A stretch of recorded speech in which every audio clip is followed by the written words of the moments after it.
हे हमारे अद्वैत पिता परमेश्वर, हे हमारे उद्धारकर्ता प्रभु यीशु मसीह और हे शांतिदायक पवित्र आत्मा, आज की आराधना में हम आपका स्वागत करते हैं और हमारे मध्य आपकी उपस्थिति के लिए आपको हृदय की गहराइयों से धन्यवाद देते हैं। भजनकार स्तुति का गीत लिखते हुए कहते हैं, यहोवा का धन्यवाद करना भला है, हे परम प्रधान तेरे नाम का भजन गाना, प्रातः काल को तेरी करुणा और प्रति रात तेरी सच्चाई का प्रचार करना, 10 तार वाले बाजे और सारंगी पर और वीणा पर गंभीर स्वर से गाना भला है। और आगे वो लिखते हैं, क्योंकि हे यहोवा तूने मुझको अपने काम से आनंदित किया है। जी हाँ प्यारे भाइयों और बहनों, परमेश्वर पिता ने अपने आश्चर्य कर्म के द्वारा हमें आनंदित किया है, अपने उद्धार के द्वारा हमें हर्षित किया है। और इसलिए आज की सुबह हम परमेश्वर पिता का जय जयकार करें, उनकी महिमा करें, उनकी आराधना करें गीत के इन शब्दों के साथ। महिमा हो आराधना, महिमा हो आराधना मेरे यीशु तेरी आराधना। महिमा हो आराधना, महिमा हो आराधना, महिमा हो आराधना, महिमा हो आराधना मेरे यीशु तेरी आराधना, तेरी आराधना मेरे यीशु तेरी आराधना, तेरी आराधना। महिमा हो आराधना, महिमा हो आराधना।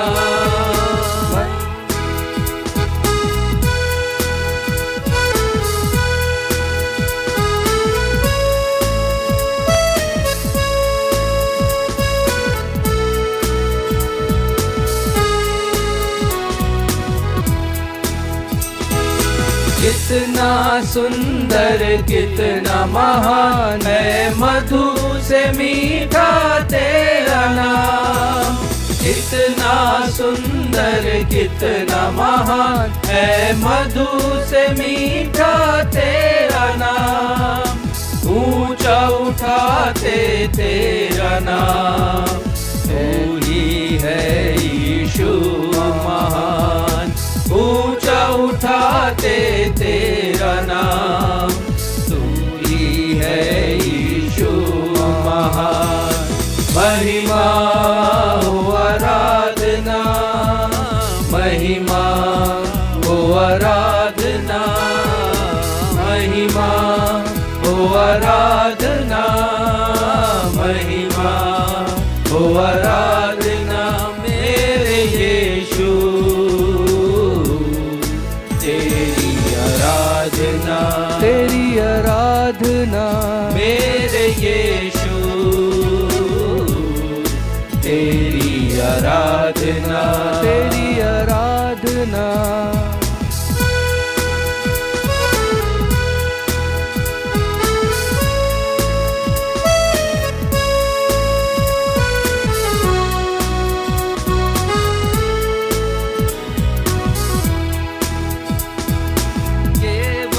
तू ही पवित्र है, आदर और महिमा के योग्य है।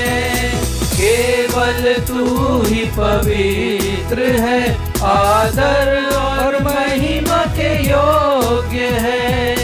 धन्य है प्रभु तेरा नाम, सामर्थ से भरा तेरा नाम। धन्य है प्रभु तेरा नाम, सामर्थ से भरा तेरा नाम। महिमा हो आराधना, महिमा हो आराधना, महिमा हो आराधना, महिमा हो आराधना मेरे यीशु तेरी आराधना मेरे यीशु, तेरी आराधना, तेरी आराधना मेरे यीशु, तेरी आराधना।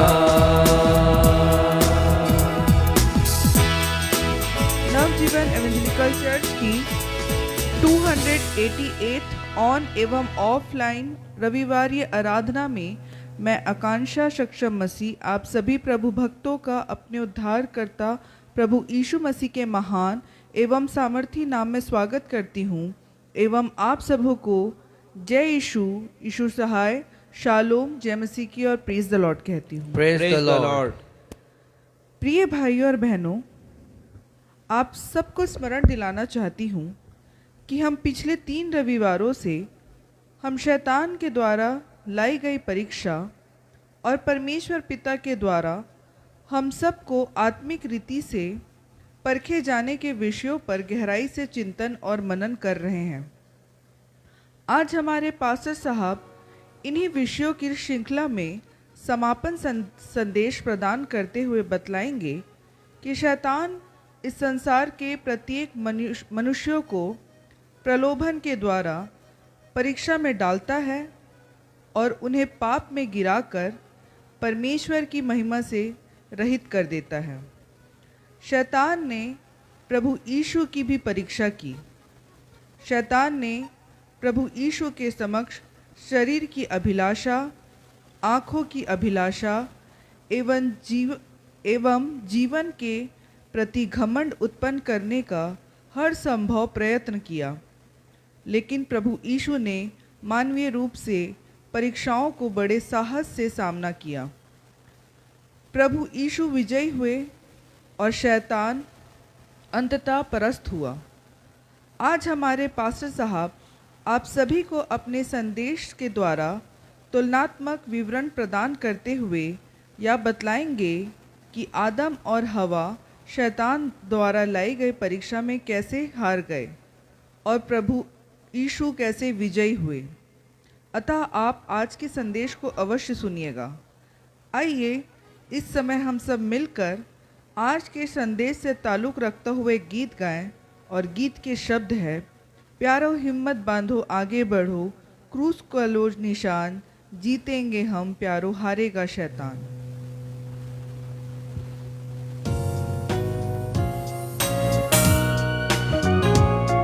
जी हाँ प्यारो भाइयों और बहनों, शैतान का सामना हमें साहस और हिम्मत के साथ करना है, जैसा अभी हमने सुन लिया। और ये निश्चित है कि यदि हम हिम्मत नहीं हारेंगे, साहस नहीं खोएंगे, तो अंततः विजय हमारी होगी। ये बहुत पुराना गीत है। मसीह गीत संग्रह में 236 नंबर पर 236 और मेनोनाइट की किताब में भी 236 236 नंबर पर है। आप भी हमारे साथ इस गीत को गा सकते हैं।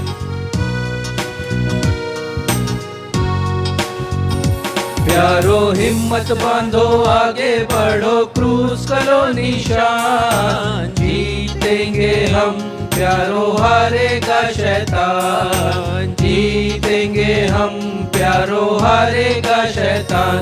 प्यारो हिम्मत बांधो आगे बढ़ो, क्रूस करो निशान, जीतेंगे हम, प्यारो हारेगा शैतान, जीतेंगे हम, प्यारो हारेगा शैतान।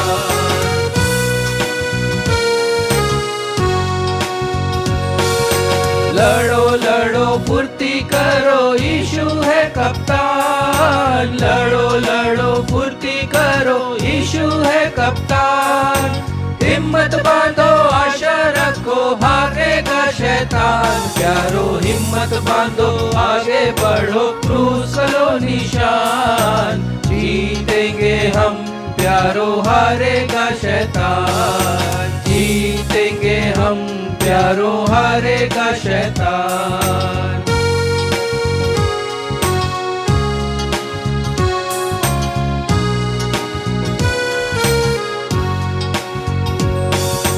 घर घर जाकर करो प्यारो यीशु का बयान, घर घर जाकर करो प्यारो यीशु का बयान। वो है राजा मुक्ति दाता, हम पर मेहरबान। प्यारो हिम्मत बांधो, आगे बढ़ो, क्रूस करो निशान। जीतेंगे हम प्यारो, हारेगा शैतान। जीतेंगे हम प्यारो, हारेगा शैतान।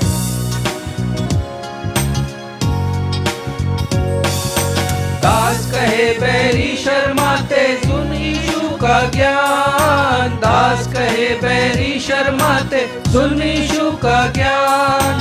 लोग मसीह को मानते जाते, हारता है शैतान। प्यारो हिम्मत बांधो, आगे बढ़ो, क्रूस करो निशान। जीतेंगे हम यारो, हारेगा शैतान। जीतेंगे हम यारो, हारेगा शैतान। जीतेंगे हम यारो, हारेगा शैतान। हम इसी स्थिति में रहते हुए उत्तरवादी पाठ के लिए निकाल लेंगे भजन संहिता अध्याय 119 पद 9 से लेकर 19, जिसे पढ़ने में अगुवाई मिस्टर सक्षम मसीह करेंगे। भजन संहिता अध्याय 119 पद 9 से लेकर 19 तक।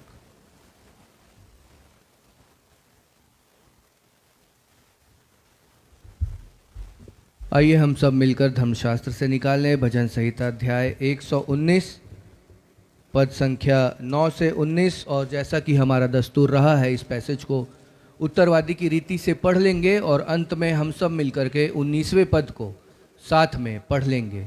भजन संहिता अध्याय 119 पद संख्या 9 से 19।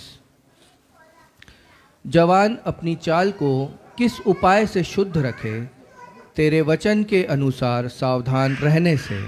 मैं पूरे मन से तेरी खोज में लगा हूँ, मुझे तेरी आज्ञाओं की बाट से भटकने न दे। मैंने तेरे वचन को अपने हृदय में रख छोड़ा है कि तेरे विरुद्ध पाप न करूं।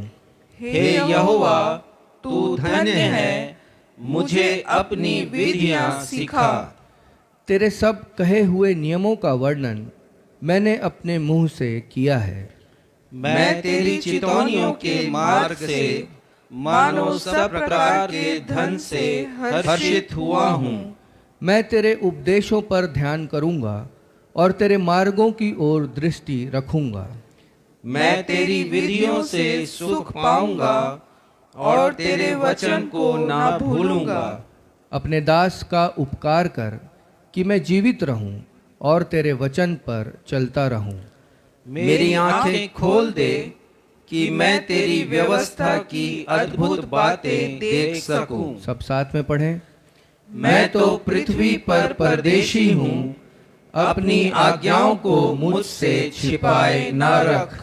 यह सत्य और जीवित परमेश्वर का सत्य और जीवित वचन है। परमेश्वर पिता, प्रभु यीशु मसीह और पवित्र आत्मा अपने इस वचन के पढ़े जाने, सुने जाने और समझे जाने पर हम में से हर एक को अपनी स्वर्गीय आशीषों से परिपूर्ण करें। हम सब कहें आमीन। आमीन।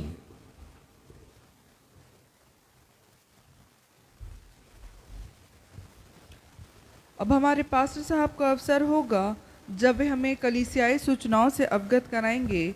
सूचनाओं के पश्चात वे हम सभी के लिए मध्यस्थता की प्रार्थना करेंगे। यदि आपके पास कोई प्रार्थना अनुरोध है तो उसे फेसबुक या यूट्यूब या व्हाट्सएप या मैसेंजर के कमेंट बॉक्स पर लिखकर हमें भेज दीजिए। हम आपके लिए प्रार्थना करेंगे।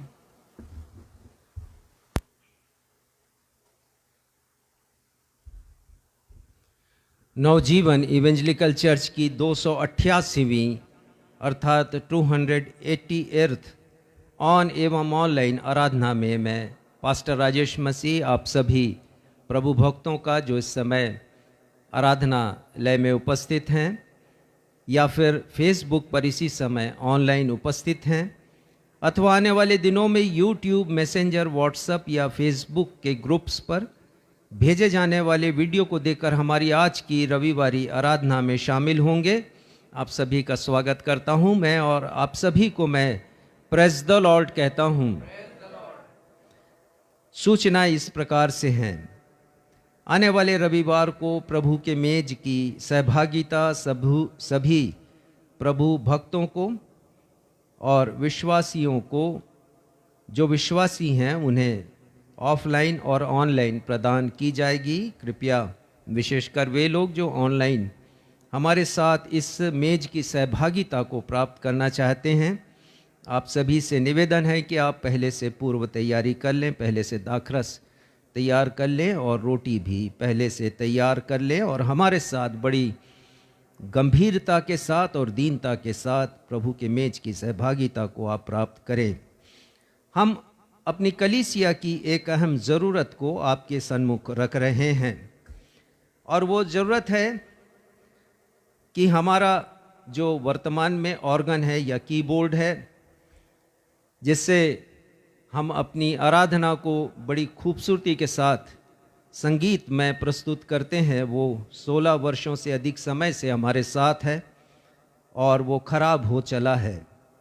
उस यंत्र का डिस्प्ले और वॉल्यूम कंट्रोल पूरी तरह से ख़राब हो गया है और किसी तरीके से हमारे क्वायर डायरेक्टर सक्षम मसीह मैनेज करके उसे बजा रहे हैं। हमारी रविवारी आराधना में संगीतमय गीतों एवं भजनों का प्रमुख स्थान है। बिना संगीत के कलीसियाई आराधना नीरस सी जान पड़ेगी।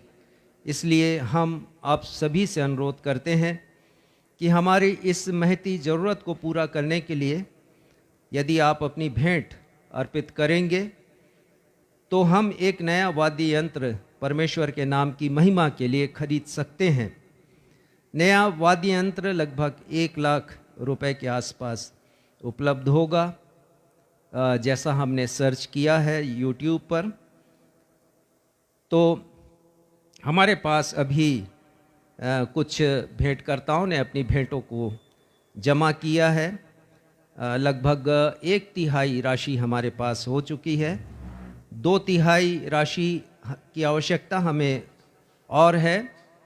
आप हमें किसी भी अमाउंट की राशि, किसी भी राशि की भेंट हमें भेज सकते हैं। अधिक जानकारी के लिए आप मुझसे मेरे व्हाट्सएप नंबर 9425227003 पर संपर्क कर सकते हैं। मैं फिर से रिपीट करूंगा, 9425227003। प्रार्थना अनुरोध इस प्रकार से है। हम भाई तेजू के, उनका नाम है, के अच्छे स्वास्थ्य और उज्जवल भविष्य होने के लिए प्रार्थना करते हैं। हम बहन कल्पना के भाई संदीप के लिए प्रार्थना करते हैं। बहन कल्पना ने उनके लिए प्रार्थना अनुरोध हमें भेजा है कि उनका भाई कर्ज के बोझ से दबा हुआ है और मानसिक तनाव की स्थिति में है। परमेश्वर पिता से प्रार्थना है कि हमारे उस भाई का कर्ज समाप्त हो और वो सामान्य दशा में आ सकें। परमेश्वर से प्रार्थना करें, परमेश्वर के आश्चर्य कर्म को देखें और परमेश्वर के नाम की महिमा करें। हम भाई विनय कोहली के लिए, जो हमारी ग्रामीण नवजीवन गायन मंडली के गायक हैं, उनके पेट में दर्द है, परमेश्वर पिता उन्हें चंगाई प्रदान करें। हम प्रार्थना करते हैं भाई देव नारायण के लिए। उनका एक्सीडेंट हुआ था और हमने प्रार्थनाएं की थी, लेकिन परमेश्वर पिता को ये ज़्यादा अच्छा लगा कि उन्हें हमेशा के लिए अपने पास बुला लें। परमेश्वर पिता ने हमारे इस विश्वासी भाई को अपने पास बुला लिया। उनके जाने के बाद उनके परिवार की आर्थिक दशा ठीक नहीं है।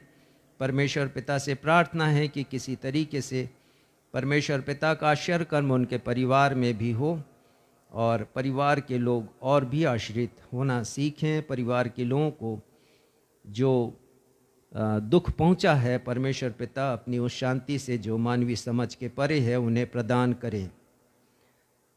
हम भाई यूहन्ना खूंटे के लिए और भाई कार्तिक के लिए प्रार्थना करते हैं। इन दोनों की पारिवारिक एवं आर्थिक स्थिति भी ठीक नहीं है। प्रार्थना करते हैं कि उनकी आर्थिक स्थिति में सुधार हो। प्रार्थना करते हैं भाई जग नथिया के लिए, दिव्यांग हैं, वो प्रभु के अनुग्रह में, उनके विश्वास में और भी अधिक अग्रसर हों। परमेश्वर की कृपा उनके ऊपर बनी रहे। बहन पूनम ने प्रार्थना अनुरोध भेजा है कि उनके पति शराब पीकर जब भी घर आते हैं मारपीट करते हैं, घर में अशांति का माहौल होता है और सब कोई फिर तनाव में जीते हैं। परमेश्वर पिता से प्रार्थना है कि परमेश्वर पिता बहन पूनम की प्रार्थना और हमारी प्रार्थना को सुने और उनके जीवन में परिवर्तन आए और नशा से मुक्त हो सके, ताकि परिवार में शांति स्थापित हो, क्योंकि शांति का कोई मूल्य नहीं और शांति हर एक मनुष्य को चाहिए जिनके जीवन में अशांति है। हम भाई गोविंद कांत के लिए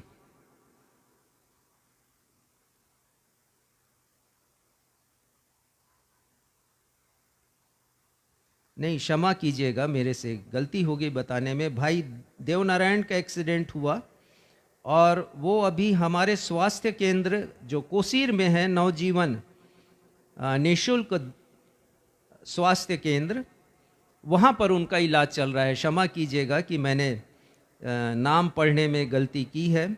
दरअसल भाई गोविंद कांत, उनका बहुत घातक एक्सीडेंट हुआ था और उनके लिए हमने प्रार्थना की थी चंगाई के, लेकिन परमेश्वर पिता को ये भाया कि उन्हें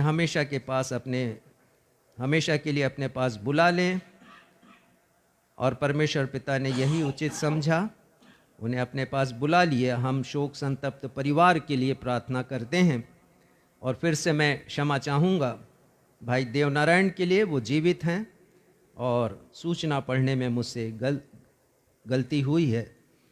वो उनकी चिकित्सा चल रही है, उन्हें चोट आई है और खुशी की बात यह है कि हमारा जो निःशुल्क स्वास्थ्य केंद्र जिसे हम कोसीर गांव में चला रहे हैं, नवजीवन निःशुल्क स्वास्थ्य केंद्र, वहाँ पर उनका इलाज चल रहा है। धन्यवाद का विषय इस प्रकार है। धन्यवाद देते हैं कि हमारे बेटे सक्षम और उनकी पत्नी आकांक्षा ने अपने विवाह की वर्षगांठ मनाई और परमेश्वर पिता को धन्यवाद दिया है। हम धन्यवाद देना चाहते हैं भाई रवि जेम्स और उनके परिवार की ओर से एक धन्यवादी भेंट हमें प्राप्त हुई है। परमेश्वर पिता की कृपा चाहते हैं भाई रवि जेम्स के लिए, उनकी जीवन संगनी के लिए और उनकी दोनों बेटियों के लिए। परमेश्वर पिता की कृपा उनके ऊपर हमेशा की तरह बनी रहे। आइए इन सारे प्रार्थना निवेदनों को हम परमेश्वर पिता के नाम में परमेश्वर पिता के समक्ष रखें। परमेश्वर पिता सारी प्रार्थनाओं को सुने, कलीसिया कहे आमीन। आइए फिर से प्रार्थना में जाएं हम। ये हमारे सर्वशक्तिमान पिता परमेश्वर, धन्यवाद देते हैं, आप हमारी प्रार्थना और विनतियों को सुनने वाले परमेश्वर हैं। पिता, हम मनुष्य हैं, हमसे गलतियां हो जाती हैं, हमसे चूक हो जाती है, लेकिन आप विश्वास योग्य परमेश्वर हैं। और चूंकि परमेश्वर हैं पिता, सत्य परमेश्वर हैं, इसलिए गलती कभी नहीं करते और हमें सिखाते हैं पिता कि हमें भी सत्य की राह पर चलना है, अपनी गलतियों में सुधार करना है। पिता, अपने सारे निवेदनों को इसीलिए हम आपके सन्मुख रखते हैं, प्रार्थना करते हैं पिता, जबकि हमारी कलीसिया की एक बड़ी आवश्यकता है कि हम एक नया ऑर्गन खरीदें, ताकि जैसे दाऊद ने लिखा 10 तार वाले बाजे के साथ, वीणा के साथ, झांझ के साथ तेरी स्तुति मैं करूँगा, वैसे ही पिता हम भी संगीत में आराधना करें, भक्ति करें, महान परमेश्वर की आराधना महान तरीके से कर सकें, ताकि पिता हम भी आत्मा में भर जाएं, आत्मा से गाएं, और ताकि आपके नाम को महिमा मिले। क्योंकि मनुष्य के सृजन का जो उद्देश्य है, यशाया लिखते हैं, वो यह है कि परमेश्वर पिता ने मनुष्य को इसलिए बनाया कि वो उसकी महिमा करे।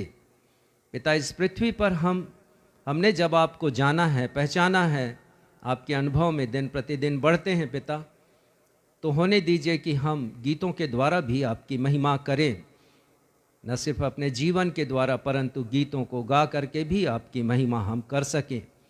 प्रार्थना है पिता, इसके लिए जिस वाद्य यंत्र की हमें आवश्यकता है पिता, हम विश्वास कर रहे हैं कि वो धनराशि जिसकी हमें आवश्यकता हमें उपलब्ध होगी।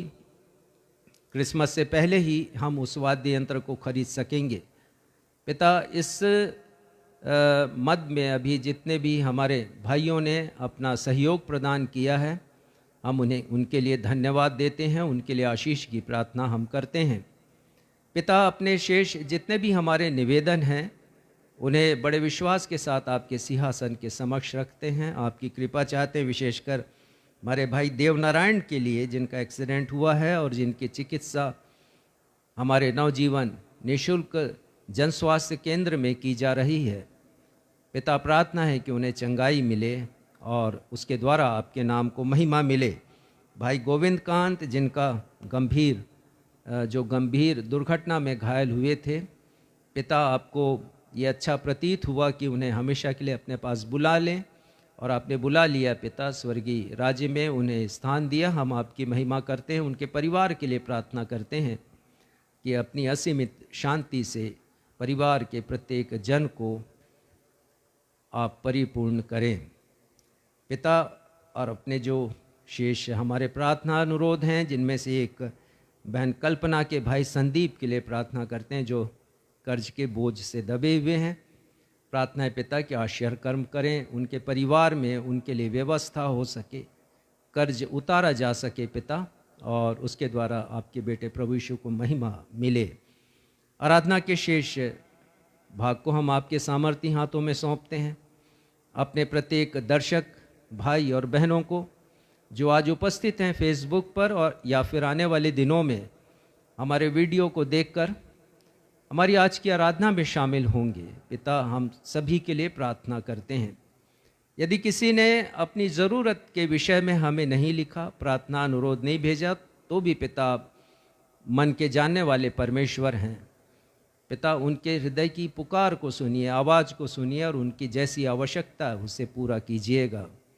पिता, आगे की आराधना को आपके सामर्थी हाथों में सौंपते हो। अपनी इस प्रार्थना को आपके बेटे हमारे उद्धारकर्ता प्रभु यीशु मसीह के महान और सामर्थी नाम में मांगते हैं, जिन्होंने ये प्रार्थना करना हमें सिखाया।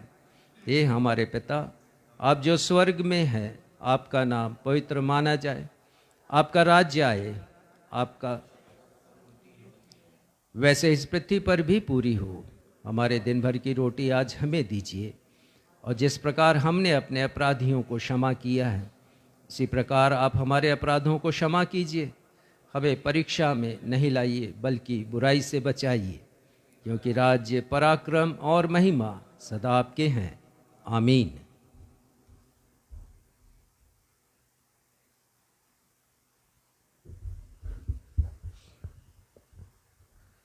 अब हम सब के लिए सुनहरा समय होगा जब हम अपनी अपनी भेंटों तथा धन्यवादी भेंटों को अर्पित करेंगे।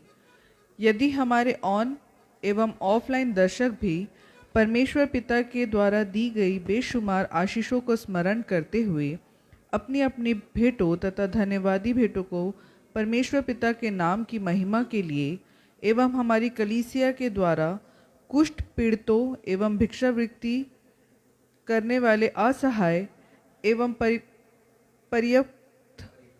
परित्यक्त लोगों के लिए या कलीसिया भवन के फिनिशिंग कार्य के लिए या सुसमाचार के बढ़ोतरी के लिए देना चाहते हैं और अपनी भेंटों को देना चाहे तो उनका स्वागत है। ऐसे इच्छुक प्रभु भक्त हमारे पास्टर साहब से बात कर सकते हैं। आइए इस समय हम अपनी भेंटों को अर्पित करते हुए एक गीत गाएं जिसके शब्द है, क्या दे सकता हूँ, क्या ला सकता हूँ, कहता तुझे बस शुक्रिया।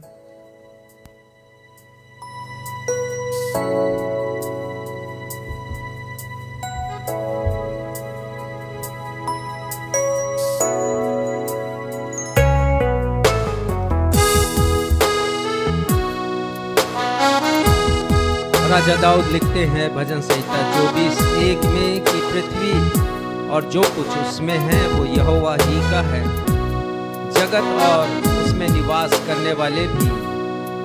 जी हाँ प्यारे भाइयों और बहनों, हम परमेश्वर पिता को क्या दें? जो कुछ है हमारे पास वो तो सब उन्हीं का है, हम तो अपने भी नहीं हैं। तो आइए हम सब इस गीत को गाएं। राजा दाऊद कहते हैं कि मैं धन्यवाद का बलिदान परमेश्वर को चढ़ाऊंगा, मैं क्या दे सकता हूँ परमेश्वर को। तो आइए हम इस गीत को गाएं जिसके शब्द हैं, क्या दे सकता हूँ, क्या ला सकता हूँ, कहता तुझे बस शुक्रिया। क्या दे सकता हूँ, क्या ला सकता हूँ, क्या दे सकता हूँ, क्या ला सकता हूँ, कहता तुझे बस शुक्रिया।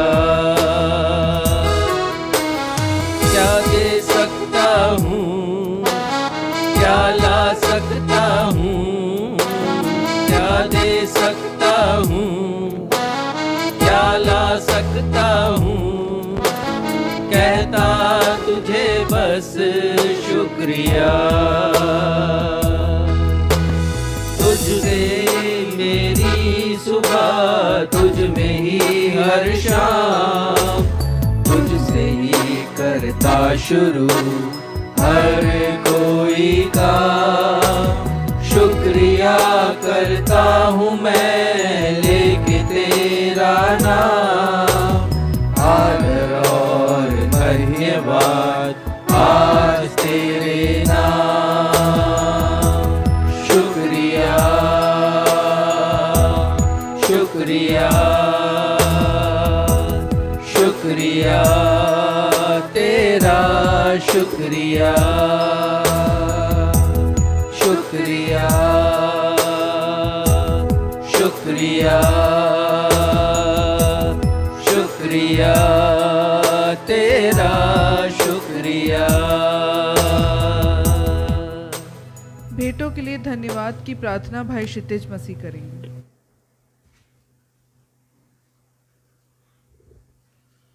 आइए इन भेंटों को परमेश्वर पिता के चरणों में अर्पित करेंगे। हम सभी प्रार्थना में जाएंगे। जीवित महान अनुग्रहकारी पिता परमेश्वर, आराधना के इस समय आपके चरणों की निकटता में आते हैं। प्रेम पिता, जब हमने अपनी भेंटों एवं धन्यवादी भेंटों को आपके नाम की महिमा के निमित्त अर्पित किया है प्रेम पिता, और जैसा कि हमने इस गीत में गाया कि क्या दे सकता हूँ, क्या ला सकता हूँ, कहता तुझे बस शुक्रिया, तो सचमुच में प्रेम पिता हमारे जीवन में जो कुछ भी उपलब्धियाँ हम सोचते हैं कि उसे हमने अर्जित किया है, वो हमने अर्जित नहीं किया है, परंतु आपकी ओर से वो हमें मिली हुई है। तो होने दीजिए प्रेम पिता, हम हर एक उपलब्धियों के पीछे, अपनी हरी का आशीषों के पीछे आपके हाथ को देख पाएँ, आपके हाथों को महसूस करने वाले हो सकें। धन्यवाद देते हैं हर एक उस जन के लिए प्रेम पिता जिसने आपकी आशीषों को महसूस किया है, अपने जीवन में उपलब्धियों को प्राप्त किया है, वर्षगांठ के रूप में, वैवाहिक वर्षगांठ के रूप में, चंगाइयों के रूप में, या सांसारिक किसी उपलब्धि को प्राप्त करके प्रेम पिता। तो हम धन्यवाद देते हैं उन लोगों के लिए जिन्होंने अपने धन्यवादी मन को अपनी भेंटों के रूप में आपके समक्ष प्रस्तुत किया है। हर एक भेंट आपके द्वारा ग्रहण योग्य होने पाए प्रेम पिता। हर एक उन भाइयों बहनों के लिए भी विनती प्रार्थना करते हैं जिन्होंने अपने प्रार्थना निवेदनों को हमारे समक्ष रखा है कि हम उसे आप तक लाएं, जिनके जीवन में कमियां हैं, घटियां हैं और बीमारियां हैं प्रेम पिता, फिर भी उन्होंने अपने मन को आपके समक्ष रखा है अपनी भेंटों के द्वारा। होने दीजिए उन भेंटों को भी आपका स्पर्श मिलने पाए प्रेम पिता और आपको ग्रहण योग्य होने पाए। हर एक जन की प्रार्थना आप तक पहुंचने पाए प्रेम पिता। इन भेंटों को आपका स्पर्श मिले ताकि ये कलीसिया द्वारा किए जा रहे सुसमाचार प्रचार के कार्य, सेवा समिति द्वारा किए जा रहे सेवा के कार्य एवं कलीसिया भवन के निर्माण और अन्य उपयोग में लाई जाने वाली हो सके। शेष आराधना में आपकी अगुवाई चाहते हैं और इस विनती को अपने मुक्तिदाता प्रभु यीशु के मधुर और मीठे नाम से मांग लेते हैं, आमीन।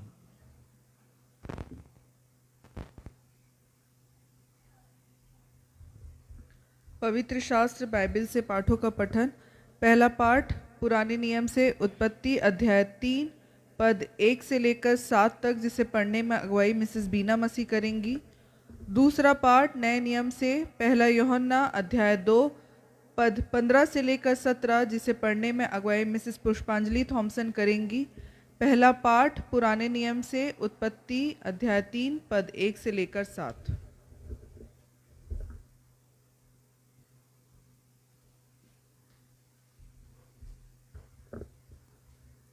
आप सबों को जय मसीह की। मैं पहला पाठ पुराने नियम से पढ़ लूँगी, उत्पत्ति 3 पद 1 से 7 तक। यहाँ पर इस प्रकार लिखा है, यहोवा परमेश्वर ने जितने बनैले पशु बनाए थे उन सब में सर्प धूर्त था।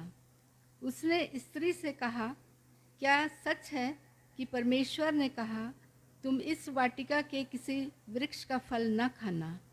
स्त्री ने सर्प से कहा, इस वाटिका के वृक्षों, के फल हम खा सकते हैं, पर जो वृक्ष वाटिका के बीच में है उसके फल के विषय में परमेश्वर ने कहा है कि न तो तुम उसको खाना और न उसको छूना, नहीं तो मर जाओगे। तब सर्प ने स्त्री से कहा, तुम निश्चय न मरोगे, वरन परमेश्वर आप जानता है कि जिस दिन तुम उसका फल खाओगे उसी दिन तुम्हारी आंखें खुल जाएंगी और तुम भले बुरे का ज्ञान पाकर परमेश्वर के तुल्य हो जाओगे।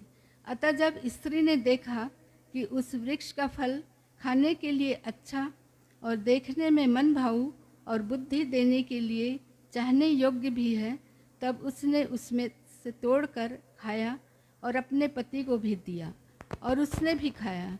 तब उन दोनों की आंखें खुल गईं और उनको मालूम हुआ कि वे नंगे हैं, इसलिए उन्होंने अंजीर के पत्ते जोड़ जोड़ कर लंगोट बना लिए। यह परमेश्वर का जीवित सत्य वचन है।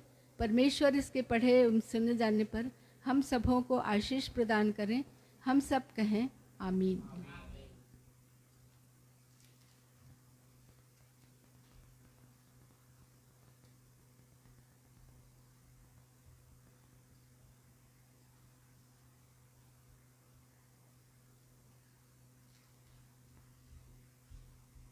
मैं आपके समक्ष नए नियम में से पढ़ लूँगी। पहला यूहन्ना 2 अध्याय पद 15 से 17 तक।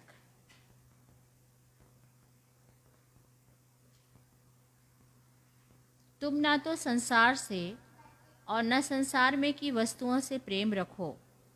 यदि कोई संसार से प्रेम रखता है तो उसमें पिता का प्रेम नहीं है, क्योंकि जो कुछ संसार में है अर्थात शरीर की अभिलाषा, आँखों की अभिलाषा और जीविका का घमंड, वह पिता की ओर से नहीं परंतु संसार ही की ओर से है।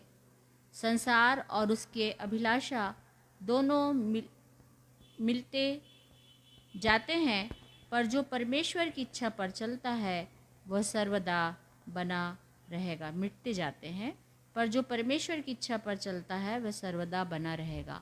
यह परमेश्वर का जीवित सच्चा सामर्थी वचन है। इसके पढ़े और सुने जाने पे हम सबको आशीष मिले। हम सब कहें आमीन।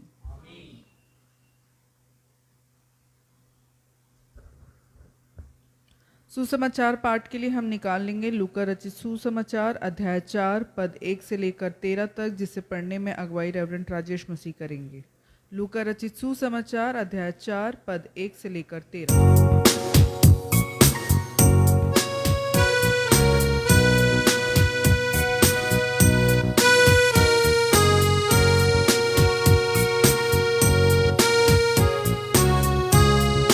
आज का सुसमाचार का पाठ लूका रचित सुसमाचार उसका 4 अध्याय पद संख्या 1 से लेके पद संख्या 13 तक। और यहाँ पर इस प्रकार लिखा है, फिर यीशु पवित्र आत्मा से भरा हुआ यरदन से लौटा और 40 दिन तक आत्मा के सिखाने से जंगल में फिरता रहा और शैतान उसकी परीक्षा करता रहा।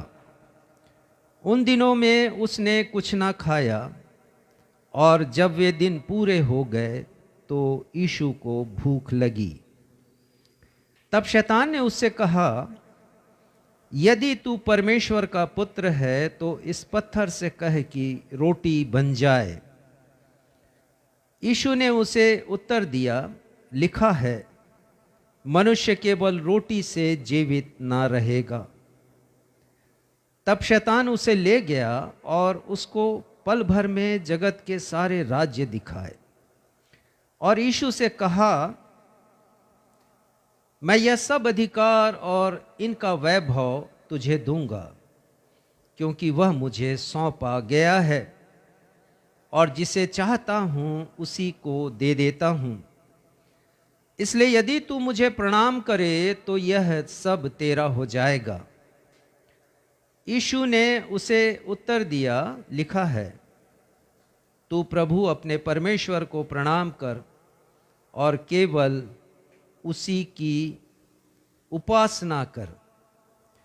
तब शैतान यीशु को यरूशलेम में ले जाकर मंदिर के कंगूरे पर खड़ा किया और यीशु से कहा, यदि तू परमेश्वर का पुत्र है तो अपने आप को यहाँ से नीचे गिरा दे, क्योंकि लिखा है, वह तेरे विषय में अपने स्वर्गदूतों को आज्ञा देगा कि वे तेरी रक्षा करें, और स्वर्गदूत तुझे हाथों हाथ उठा लेंगे, ऐसा ना हो कि तेरे पांव में पत्थर से ठेस लगे।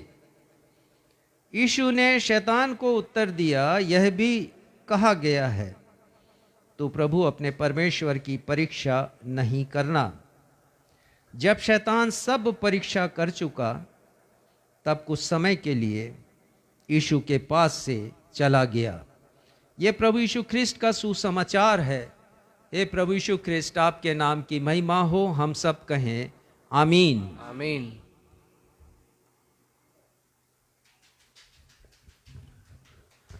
अब हम सभी के लिए सुनहरा समय होगा जब हम परमेश्वर पिता के जीवित वचनों और सत्य वचन से सप्ताह भर की आत्मिक ऊर्जा प्राप्त करने के लिए परमेश्वर पिता के अभिषिक्त दास रेवरेंड राजेश मसीह से एक प्रेरणादायक, अर्थपूर्ण एवं सारगर्भित संदेश सुन लेंगे। आज का विषय है, परमेश्वर पिता को तब बड़ा अफसोस होता है जब एक मसीही परीक्षा में गिर जाता है। God regrets when a Christians fall into temptation। लेकिन इसके पहले कि हम आज का संदेश सुने, आइए हम सब मिलकर आज के संदेश से ताल्लुक़ रखता हुआ एक गीत गाएं जिसके शब्द हैं, विजयी हुआ, विजयी हुआ, यीशु मेरा विजयी हुआ, शैतान हारा हुआ, मेरा यीशु विजयी हुआ।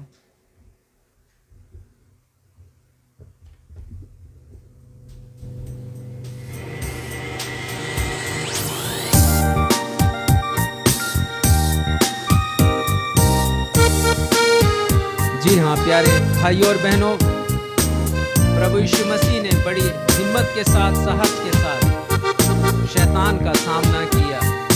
हमारे लिए एक उदाहरण उन्होंने प्रस्तुत किया कि हम कैसे शैतान का सामना कर सकते हैं और उसके द्वारा लाई गई प्रलोभन की परीक्षा में कैसे विजयी हो सकते हैं। तो आइए पहले हम प्रभु यीशु मसीह की महिमा गीत के इन शब्दों के साथ करें कि वो विजयी हुए हैं। उन्होंने मृत्यु को पराजित किया है, उन्होंने शैतान को पराजित किया है।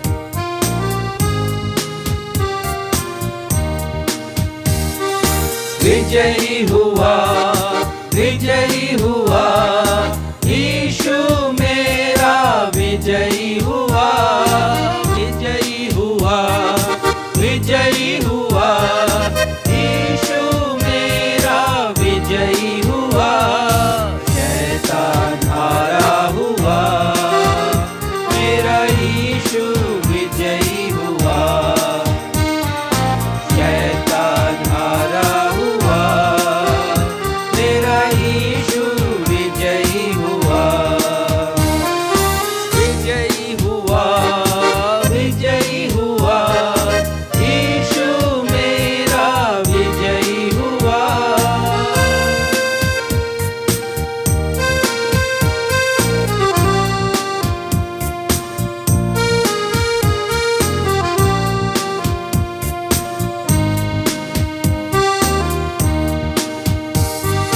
यीशु ने क्रूस पर शैतान के सिर को कुचल दिया, यीशु ने क्रूस पर शैतान के सिर को कुचल दिया, मृत्यु पर विजयी होकर हमें विजयी जीवन दिया, मृत्यु पर विजयी होकर हमें विजयी जीवन दिया। हालेलुया, हालेलुया, यीशु मेरा विजयी हुआ, हालेलुया, हालेलुया, यीशु मेरा विजयी हुआ, शैतान हारा हुआ, मेरा यीशु विजयी हुआ, शैतान हारा हुआ, मेरा यीशु विजयी हुआ।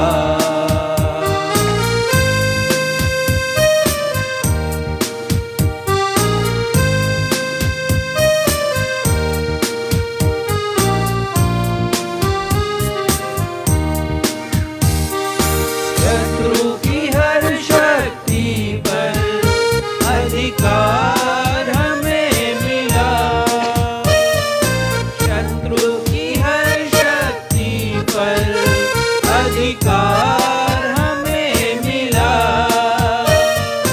यहोवा निस्सी हमारा, वो जय देने वाला।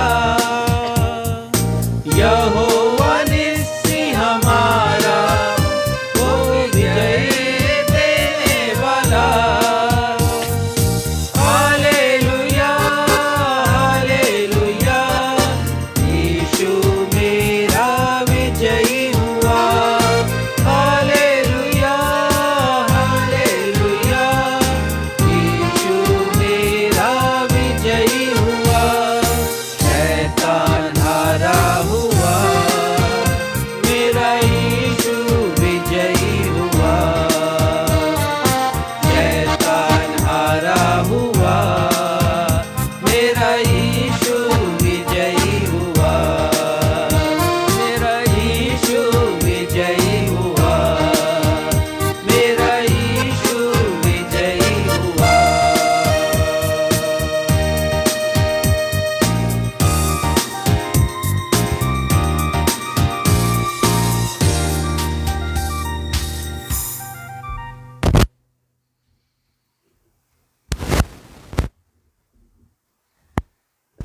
पिछले 3 रविवारों से हम बाइबल के एक प्रमुख विषय परीक्षा, जिससे इंग्लिश बाइबल में जिसके लिए टेम्पटेशन शब्द प्रयुक्त हुआ है और जिसका अर्थ होता है शैतान के द्वारा लाई गई परीक्षा और परीक्षण अर्थात ट्रायल्स, जिसका अर्थ होता है परमेश्वर के द्वारा लाई गई परख या आत्मिक जांच पर मनन चिंतन कर रहे हैं पिछले 3 रविवारों से।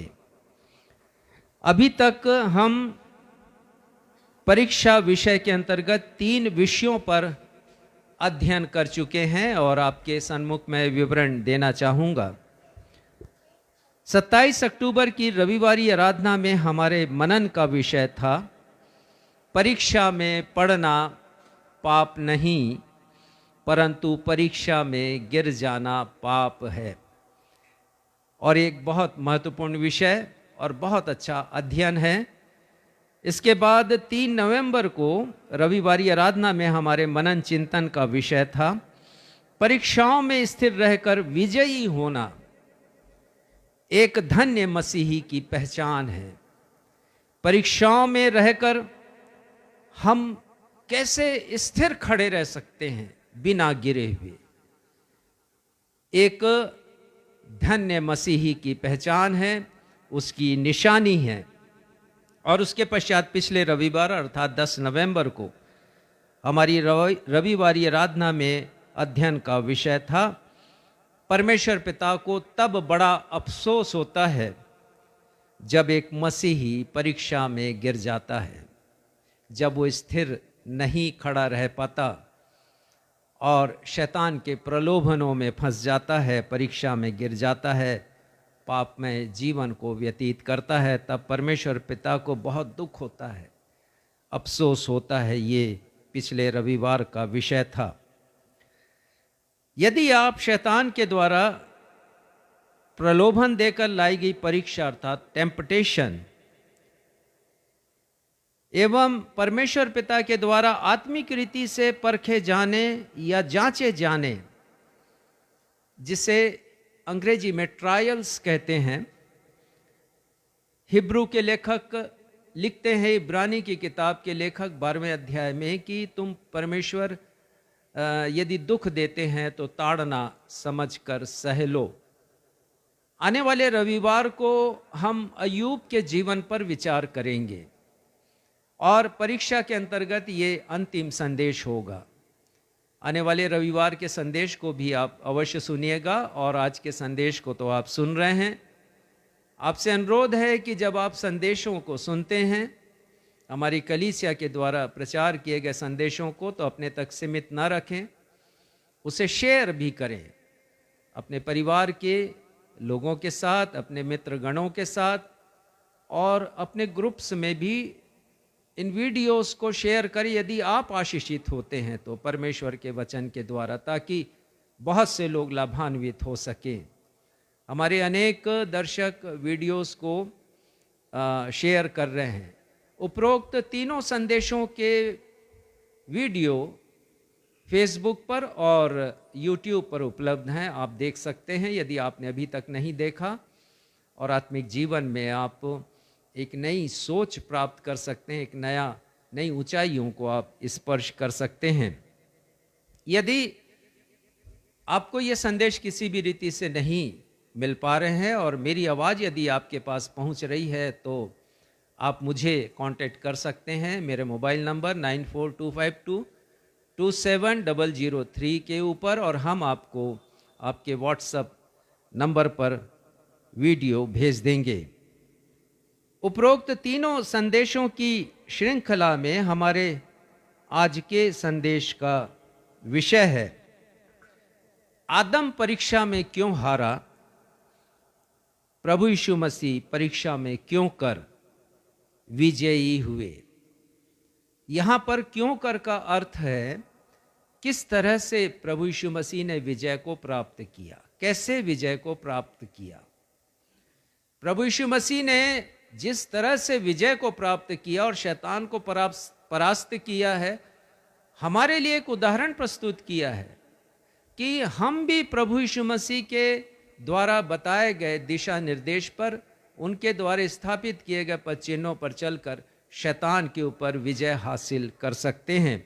तो फिर से मैं दोहराऊंगा आज का विषय, आदम और हवा परीक्षा में क्यों हार गए, प्रभु यीशु मसीह परीक्षा में क्यों कर विजयी हुए। ये हमारे आज के संदेश का विषय है। Why did Adam fail in the temptation?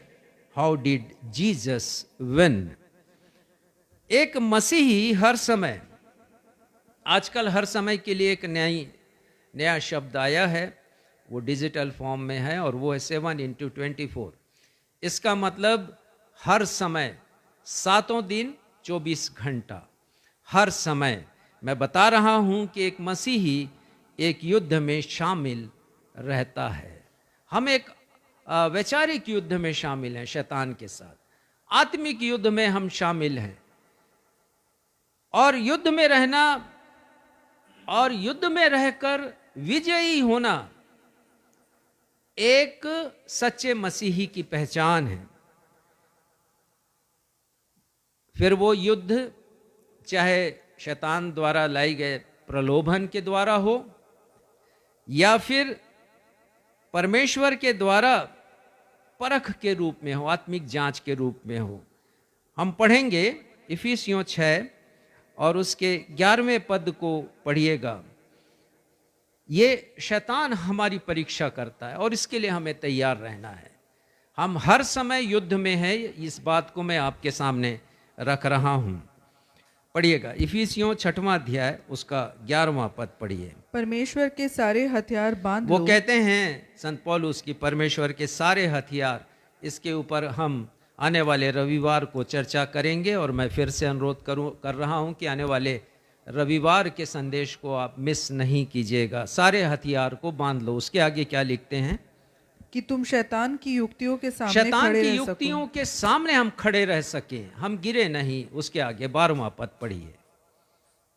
क्योंकि हमारा यह मलयुद्ध लहू और मांस से नहीं परंतु प्रधानों से और अधिकारियों से। देखिए एक बड़ी फौज शैतान की लगी हुई है हमें हराने के लिए। इस बात को समझना है आपको। शैतान अकेला नहीं है, उसके साथ भगोड़े स्वर्गदूत भी शामिल हैं जिन्होंने परमेश्वर की सत्ता का विरोध किया और जो पृथ्वी पर गिराए गए थे। तो उनकी बड़ी फौज है और वो हमेशा इस ताक में रहते हैं कि कब किसी मसीही को पाप के दलदल में फंसा दिया जाए। तो ये टेम्पटेशन के रूप में होता है, प्रलोभन के रूप में होता है, एक लालच लोभ के रूप में ये होती है परीक्षा। पर दूसरा युद्ध हम उस जांच में भी करते हैं, आत्मिक जांच में, जो परमेश्वर के द्वारा लाई जाती है, एक ताड़ना के द्वारा, ताड़ना के लिए, ताड़ना के द्वारा नहीं, दुख के द्वारा ताड़ना करने के लिए। ताड़ना का मतलब अनुशासन, आत्मिक जीवन में अनुशासन का होना आवश्यक है। ताड़ना का मतलब इब्रानी 12 में यदि हम पढ़ें, आने वाले रविवार को इसके बारे में हम और अध्ययन करेंगे, वो ताड़ना डिसिप्लिन है, अनुशासन है। आत्मिक जीवन में एक अनुशासन का होना बहुत आवश्यक है और परमेश्वर चाहते हैं कि हम अनुशासित रहें। जब हम अनुशासित नहीं होते परिवार में, तो एक उदाहरण देते हैं कि पिता पुत्र की ताड़ना करता है तो हमारे स्वर्गीय पिता हैं। यदि हम आत्मिक नियमों की अवहेलना करेंगे, उसको नहीं मानेंगे, तो परमेश्वर हमारी ताड़ना करेंगे हमें अनुशासन में रखने के लिए, और वो दुख लेकर के आएंगे, उसे ट्रायल्स कहते हैं। तो हम एक युद्ध में शामिल हों, और मुझे और आपको आदम के समान इस युद्ध में हारना नहीं है, परंतु यीशु के समान विजयी होना है। आज के विषय को हम 3 बिंदुओं के द्वारा समझेंगे। पहली बात बताना चाहूँगा, शैतान हमेशा हमारे कमजोर पक्ष को ध्यान में रखकर हमें प्रलोभन देकर परीक्षा में डालता है और पाप में गिराता है। मैं फिर से बताऊंगा कि शैतान इस ताक में रहता है कि हमारा वीक पॉइंट क्या है, हमारा कमजोर पक्ष क्या है, आत्मिक रीति से हम कहां पर कमजोर हैं, और वो हमारी उसी नस को छूता है ताकि आत्मिक रीति से हम मर जाएं। परीक्षा से कोई बचा नहीं है, फिर वो चाहे हमारे आदि पिता आदम हो, आदि माता हवा हो। उत्पत्ति उसका 3रा अध्याय निकालिए, पहला पद पढ़िएगा, और उत्पत्ति 3रे अध्याय पर चिन्ह लगा के रखिए, और लूका 4थे अध्याय पर भी चिन्ह लगा कर रखिए, ताकि हम इन अध्यायों का बड़ी गहराई से अध्ययन कर सकें। पढ़िएगा पहला पद, उत्पत्ति 3 पहला। यहोवा परमेश्वर ने जितने बनेले पशु बनाए थे, उन सब में सर्प धूर्त था। देखिए, सर्प धूर्त था, और उसने हवा की परीक्षा की है। और पढ़िएगा लूका 4 उसका पहला पद। फिर यीशु पवित्र आत्मा से भरा हुआ यरदन से लौटा, और 40 दिन तक आत्मा के सिखाने से जंगल में फिरता रहा। और उसके बाद और शैतान उसकी परीक्षा शैतान ने करता। परीक्षा ली। तो अदन की वाटिका में सर्प है, धूर्त है, वो शैतान का प्रतिरूप है, और भी समझाऊंगा आगे। और उसने हवा की परीक्षा ली, और यहां पर हम पढ़ते हैं कि शैतान ने प्रभु यीशु मसीह की परीक्षा ली है। तो परीक्षा से कोई बचा नहीं है, मैं और आप भी नहीं बचेंगे, क्योंकि ये शैतान जिसके लिए शब्द आया है धूर्त है, उसका अर्थ मतलब ये है कि वो चालाक है, वो पाखंडी है, वो छद्म भेष धारण करने वाला एक बहुरूपिया है। जिस प्रकार बहुरूपिये होते हैं और छद्म भेष धारण कर लेते हैं, वैसे ही शैतान भी है। एक पद निकालिएगा, 2 कुरिन्थी 11:3। इसीलिए संत पौलुस ने अपनी चिंता इस प्रकार से जाहिर की है मेरे और आपके लिए। वो सिर्फ कुरिन्थियों की कलीसिया नहीं है, लेकिन समझिए कि मैं और आप हैं, और उनकी चिंता हमें दिखती है। 2 कुरिन्थी 11 अध्याय के 3 पद में पढ़िएगा। परंतु मैं डरता हूँ कि जैसे सर्प ने अपनी चतुराई से हवा को बहकाया, वैसे ही तुम्हारे मन उस सिधाई और पवित्रता से जो मसीह के साथ होनी चाहिए कहीं भ्रष्ट न किए जाए। कितने स्पष्ट शब्दों के साथ उन्होंने अपनी चिंता को जाहिर किया है। जिस प्रकार से शैतान ने हवा को बहकाया, उसकी पवित्रता को उसने भंग किया है, आदम की पवित्रता को भंग किया है, उसी प्रकार जब हमारी परीक्षा होती है शैतान के द्वारा, हम गिरते हैं, तो परमेश्वर पिता के साथ जो पवित्रता हमारी यीशु ने बनाई है अपने रक्त के द्वारा, वो पवित्रता धूमिल हो जाती है, वो भंग हो जाती है, वो समाप्त हो जाती है, वो टूट जाती है। 14वां पद हमें बतलाता है इस बहुरूपिये के बारे में कि ये बहुरूपिया कैसा है। ये धूर्त है, चालाक है, चतुर है, पाखंडी है, छद्म भेषी है। पढ़िएगा 14वां पद इसी अध्याय का। यह कुछ अचंभे की बात नहीं, क्योंकि शैतान आप ही ज्योतिर्मय स्वर्गदूत का रूप धारण करता है। स्वर्गदूत का भी रूप धारण कर लेता है। और संत पौलुस कहते हैं अचंभे की बात नहीं है ये, आश्चर्यचकित मत होइएगा। कभी कभी वो धार्मिक स्वरूप भी धारण कर लेता है। परमेश्वर के वचन को भी वो हमारे सामने इस रूप में लेकर आता है कि हम शंकित हो जाएं, दिग्भ्रमित हो जाएं। शैतान आपकी बुद्धि, ज्ञान, समझ से भी अधिक चतुर है। कभी नहीं सोचिएगा कि शैतान हारा हुआ है तो आपके पास नहीं आएगा आपको हराने के लिए, बल्कि और अधिक आएगा। वो बहुत चतुर है, वो चालाक है, वो धूर्त है, वो बहुरूपिया है, आपको छोड़ेगा नहीं, मुझे छोड़ेगा नहीं। यह एहजकेल 28 उसके दूसरे पद के दूसरे हिस्से में लिखा है कि वो सर्वांग सुंदर था और परमेश्वर ने उसे बुद्धि से परिपूर्ण किया। लेकिन जिस अच्छी बुद्धि के साथ वो उत्पन्न हुआ है, परमेश्वर ने सृजा है उसे, उतने ही दुष्टता की बुद्धि उसके मन में आ गई। हम पढ़ते हैं यहेजकेल के 28वें अध्याय में। तो शैतान हमेशा ये ताकता रहता है कि आत्मिक रीति से मैं और आप कहां पर कमजोर हैं, हमारे वीक पॉइंट को देखता है, कमजोर नस को दबाता है ताकि मैं और आप आत्मिक रीति से मर जाएं। शैतान ने हवा के साथ यही किया। कमजोर पक्ष को उसने देखा है। हवा स्थिर खड़ी नहीं रही, ना आदम स्थिर खड़ा रहा, और वे दोनों परीक्षा में हार गए, पाप में पड़ गए।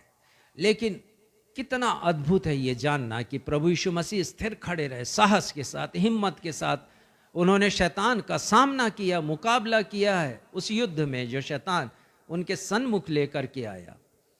प्रभु यीशु मसीह के वीक पॉइंट को उसने भी देखा है, लेकिन प्रभु यीशु मसीह विजयी हुए हैं।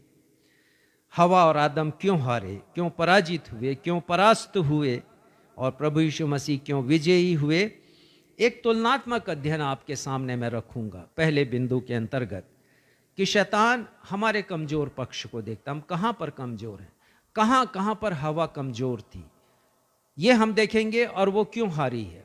और आपको ये भी बताऊंगा कि यीशु कहां कहां पर मजबूत थे और क्यों विजयी हुए हैं। और इसीलिए यीशु ने मेरे और आपके सामने एक श्रेष्ठ उदाहरण रखा है कि हम पालन करें ताकि हम परीक्षा में ना गिरें और पाप में ना पड़ जाएं। पढ़िएगा फिर से उत्पत्ति निकालिए 2 अध्याय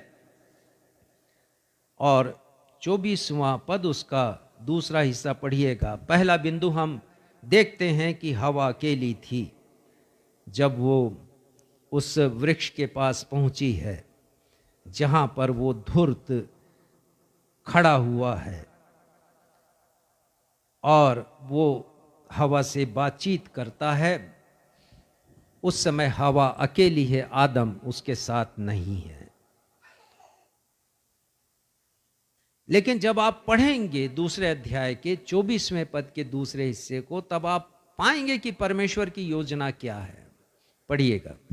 और वे एक ही तन बने रहेंगे। एक ही तन बने रहेंगे। परमेश्वर ने जोड़ा आदम और हवा को। और हम हमेशा कहते विवाह के समय कि अब ये 2 तन नहीं परंतु एक तन है, एक तन है। तो हवा को आदम का साथ छोड़ना नहीं था। जब वो एक तन थे तो क्यों वो विभक्त हो गई, क्यों उसने उस संयुक्तता को छोड़ दिया जो आदम के साथ रहना चाहिए था। अकेली थी तो कमजोर है, यहां पर अकेली है। तो इसीलिए सबोपदेशक 4:12 में लिखा कि एक से भले 2 हैं, जब एक गिरता है तो दूसरा उठा लेता है। तो हवा गिरी है पहले, यदि आदम भी होते वहां पर तो उसको उठा लेते गिरने के पहले, गिरने नहीं देते। परंतु हम देखते हैं कि शैतान ने उसके कमजोर पक्ष को देखा। और यीशु के बारे में देखते हैं, पढ़िएगा लूका 4 उसका पहला पद और पहला हिस्सा ही। लूका 4 पहला पद पहला हिस्सा। उंगलियों को दोनों जगह पर रखिए ताकि हम जल्दी जल्दी देख सकें। फिर यीशु पवित्र आत्मा से भरा हुआ यरदन से लौटा और 40 दिन तक आत्मा के सिखाने से जंगल प्रभु में यीशु फिरता मसीह रहा। पवित्र आत्मा से भरे हैं। ठीक इसके पहले यूहन्ना बपतिस्मा देने वाले ने प्रभु यीशु मसीह को यरदन नदी में बपतिस्मा दिया है, और हम पढ़ते हैं कि पवित्र आत्मा कबूतर की नाई यीशु के ऊपर उतरे हैं, और परमेश्वर पिता ने कहा है कि जिससे यह मेरा पुत्र है जिससे मैं अत्यंत प्रसन्न हूं। तो यीशु पवित्र आत्मा से भरे हुए हैं, और मैं बता रहा था आपको कि परीक्षा से कोई नहीं बचा, वो भी नहीं बचे हैं यीशु मसीह, जिनसे परमेश्वर पिता बहुत प्रसन्न है। कभी नहीं सोचिएगा कि यीशु को आपने अपने जीवन में बुला लिया, आप बाइबल पढ़ते हैं, प्रार्थना करते हैं, तो शैतान परीक्षा में नहीं डालेगा, शैतान आपके पास नहीं आएगा।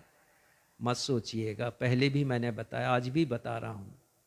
परमेश्वर का पुत्र जिनसे परमेश्वर प्रसन्न है, लिखा हुआ है कि आत्मा से भरे हुए प्रभु यीशु मसीह जंगल में गए हैं ताकि शैतान के द्वारा उनकी परीक्षा हो। तो यीशु मसीह अकेले नहीं थे, एक से भले दो, पवित्र आत्मा उनके साथ था। ये मजबूत पक्ष है प्रभु यीशु मसीह का। दूसरी बात हम देखते हैं, आ जाएं उत्पत्ति के ऊपर।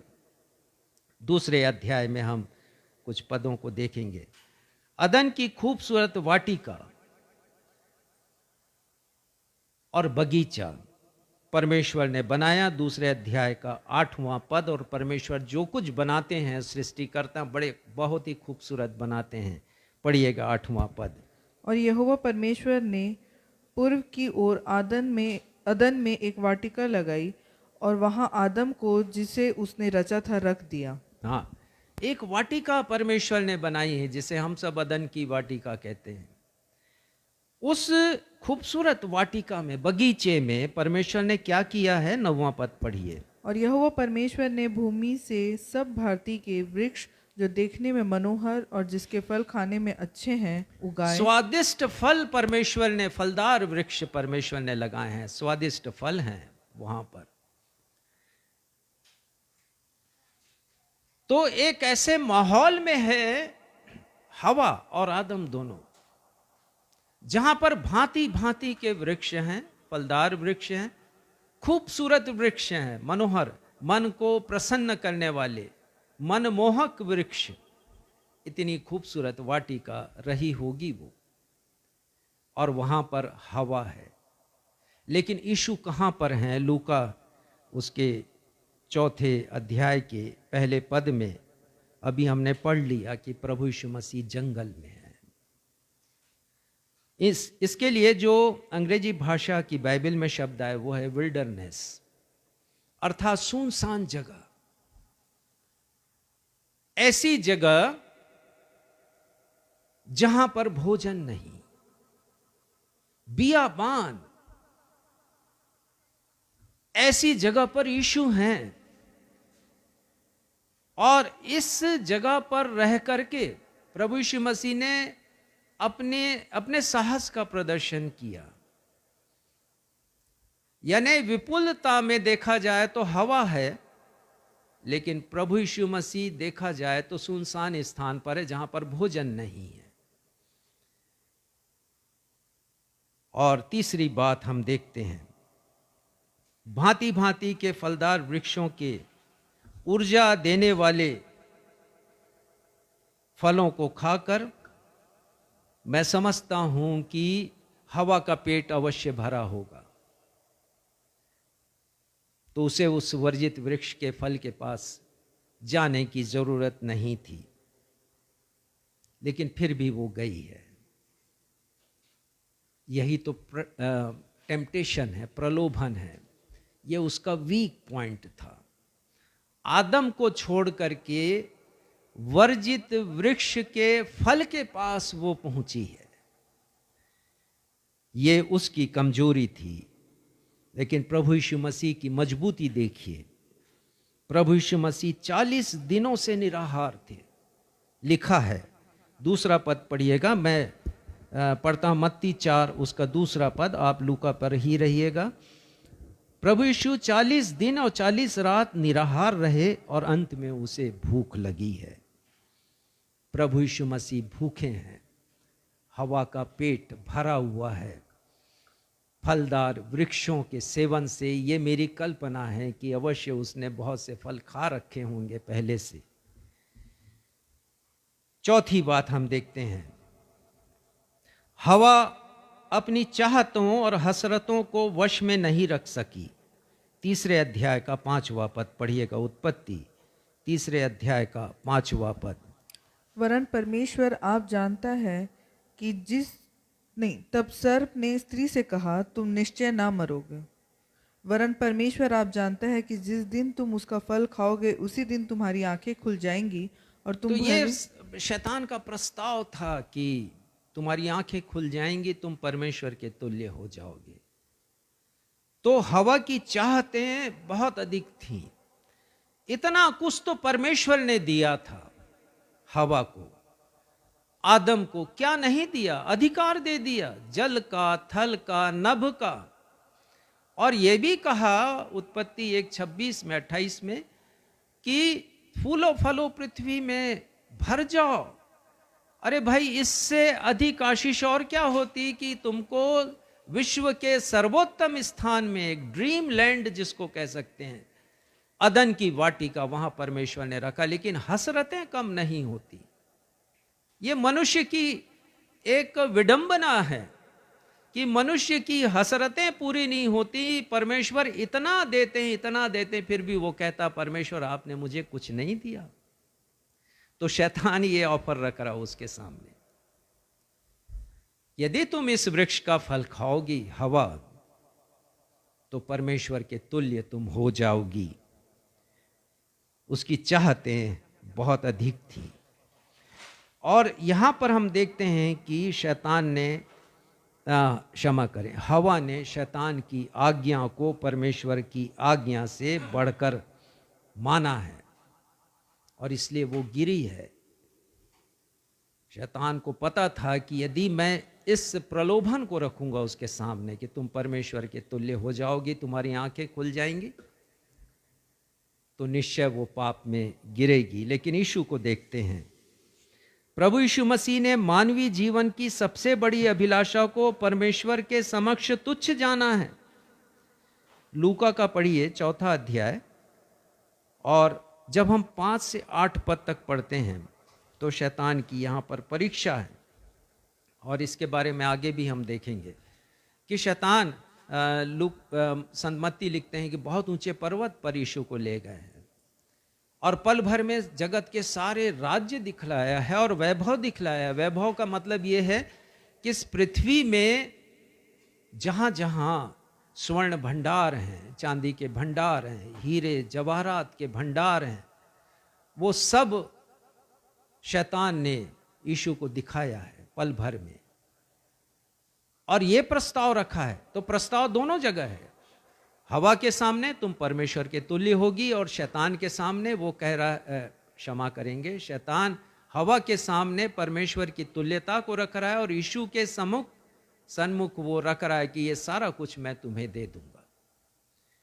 लेकिन प्रभु यीशु मसीह ने परमेश्वर की आज्ञा को पहली प्राथमिकता दी है। आगे इसके विषय पर मैं चर्चा करूंगा।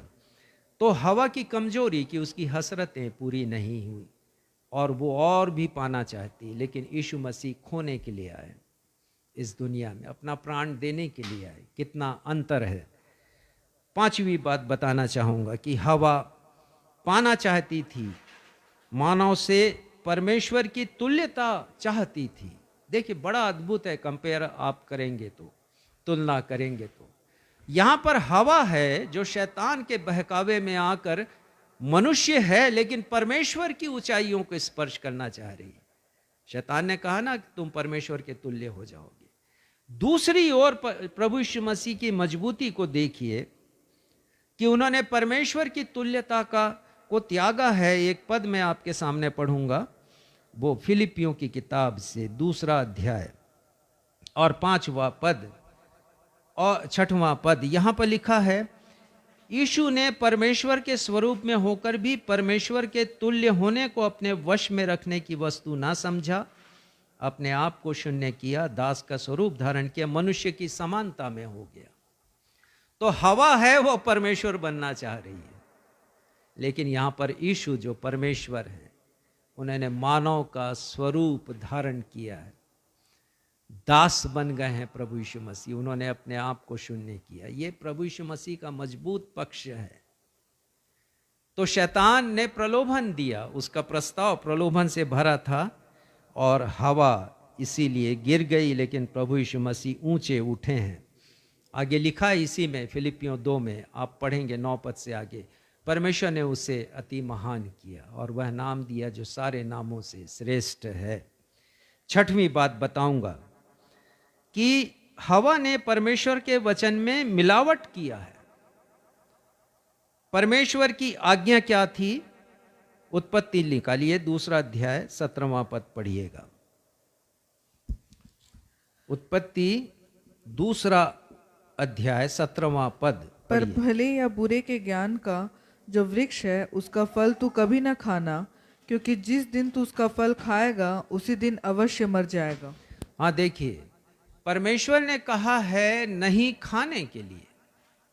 भले और बुरे ज्ञान का वृक्ष है, उसके फल को कभी नहीं खाना, ये परमेश्वर की आज्ञा है। लेकिन हवा ने क्या कहा है शैतान से? उत्पत्ति 3 अध्याय 3 पद पढ़िएगा। पर जो वृक्ष वाटिका के बीच में है, उसके फल के विषय में परमेश्वर ने कहा कि ना तो तुम उसको खाना और ना उसको छूना, नहीं तो मर जाओगे। परमेश्वर वो क्या कहती है? शैतान से क्या कहती है हवा? कि परमेश्वर ने कहा है कि ना तो उसको खाना ना उसे छूना। तो परमेश्वर के वचन में हवा ने मिलावट किया। परमेश्वर ने छूने से मना नहीं किया था। परमेश्वर ने कहा था कि तुम खाना नहीं, तुम छू सकती हो, तुम छू सकते हो, लेकिन उसे खाना नहीं था।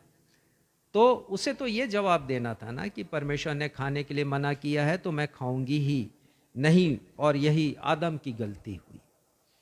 आदम जिसको परमेश्वर ने सिर बनाया है, परमेश्वर का वचन कहता है कि पत्नी का सिर पति है और उसकी अधीनता में रहना है। तो आदम को कहना था कि हवा तूने ये क्या किया? तूने गलत काम किया, मैं इस फल को नहीं खाऊंगा। तूने खाया तो खाया, लेकिन मैं नहीं खाऊंगा। इसलिए आदम दोषी है। तो छठवीं बात हम देख रहे हैं कि हवा ने परमेश्वर के वचन में मिलावट किया है। और दूसरे पतरस उसके 3 अध्याय के 16वें पद को मैं पढ़ूंगा और देखिए उसमें क्या लिखा है। 2 अध्याय 2 पतरस 3 अध्याय 16वां पद, इसके दूसरे हिस्से में लिखा है कि कितनी बातें ऐसी हैं जिसका समझना कठिन है, और अनपढ़ और चंचल लोग परमेश्वर के वचन के अर्थों को भी पवित्र शास्त्र की और बातों के समान खींच तान कर अपने ही नाश का कारण बनते हैं। बहुत से लोग परमेश्वर के वचन को खींच तान देते हैं, मिलावट करते हैं। हवा ने मिलावट किया, लेकिन प्रभु यीशु मसीह की महानता को देखिए। प्रभु यीशु मसीह 3 परीक्षाओं से गुजरे हैं और 3 परीक्षाओं में उन्होंने कैसे विजय प्राप्त की है?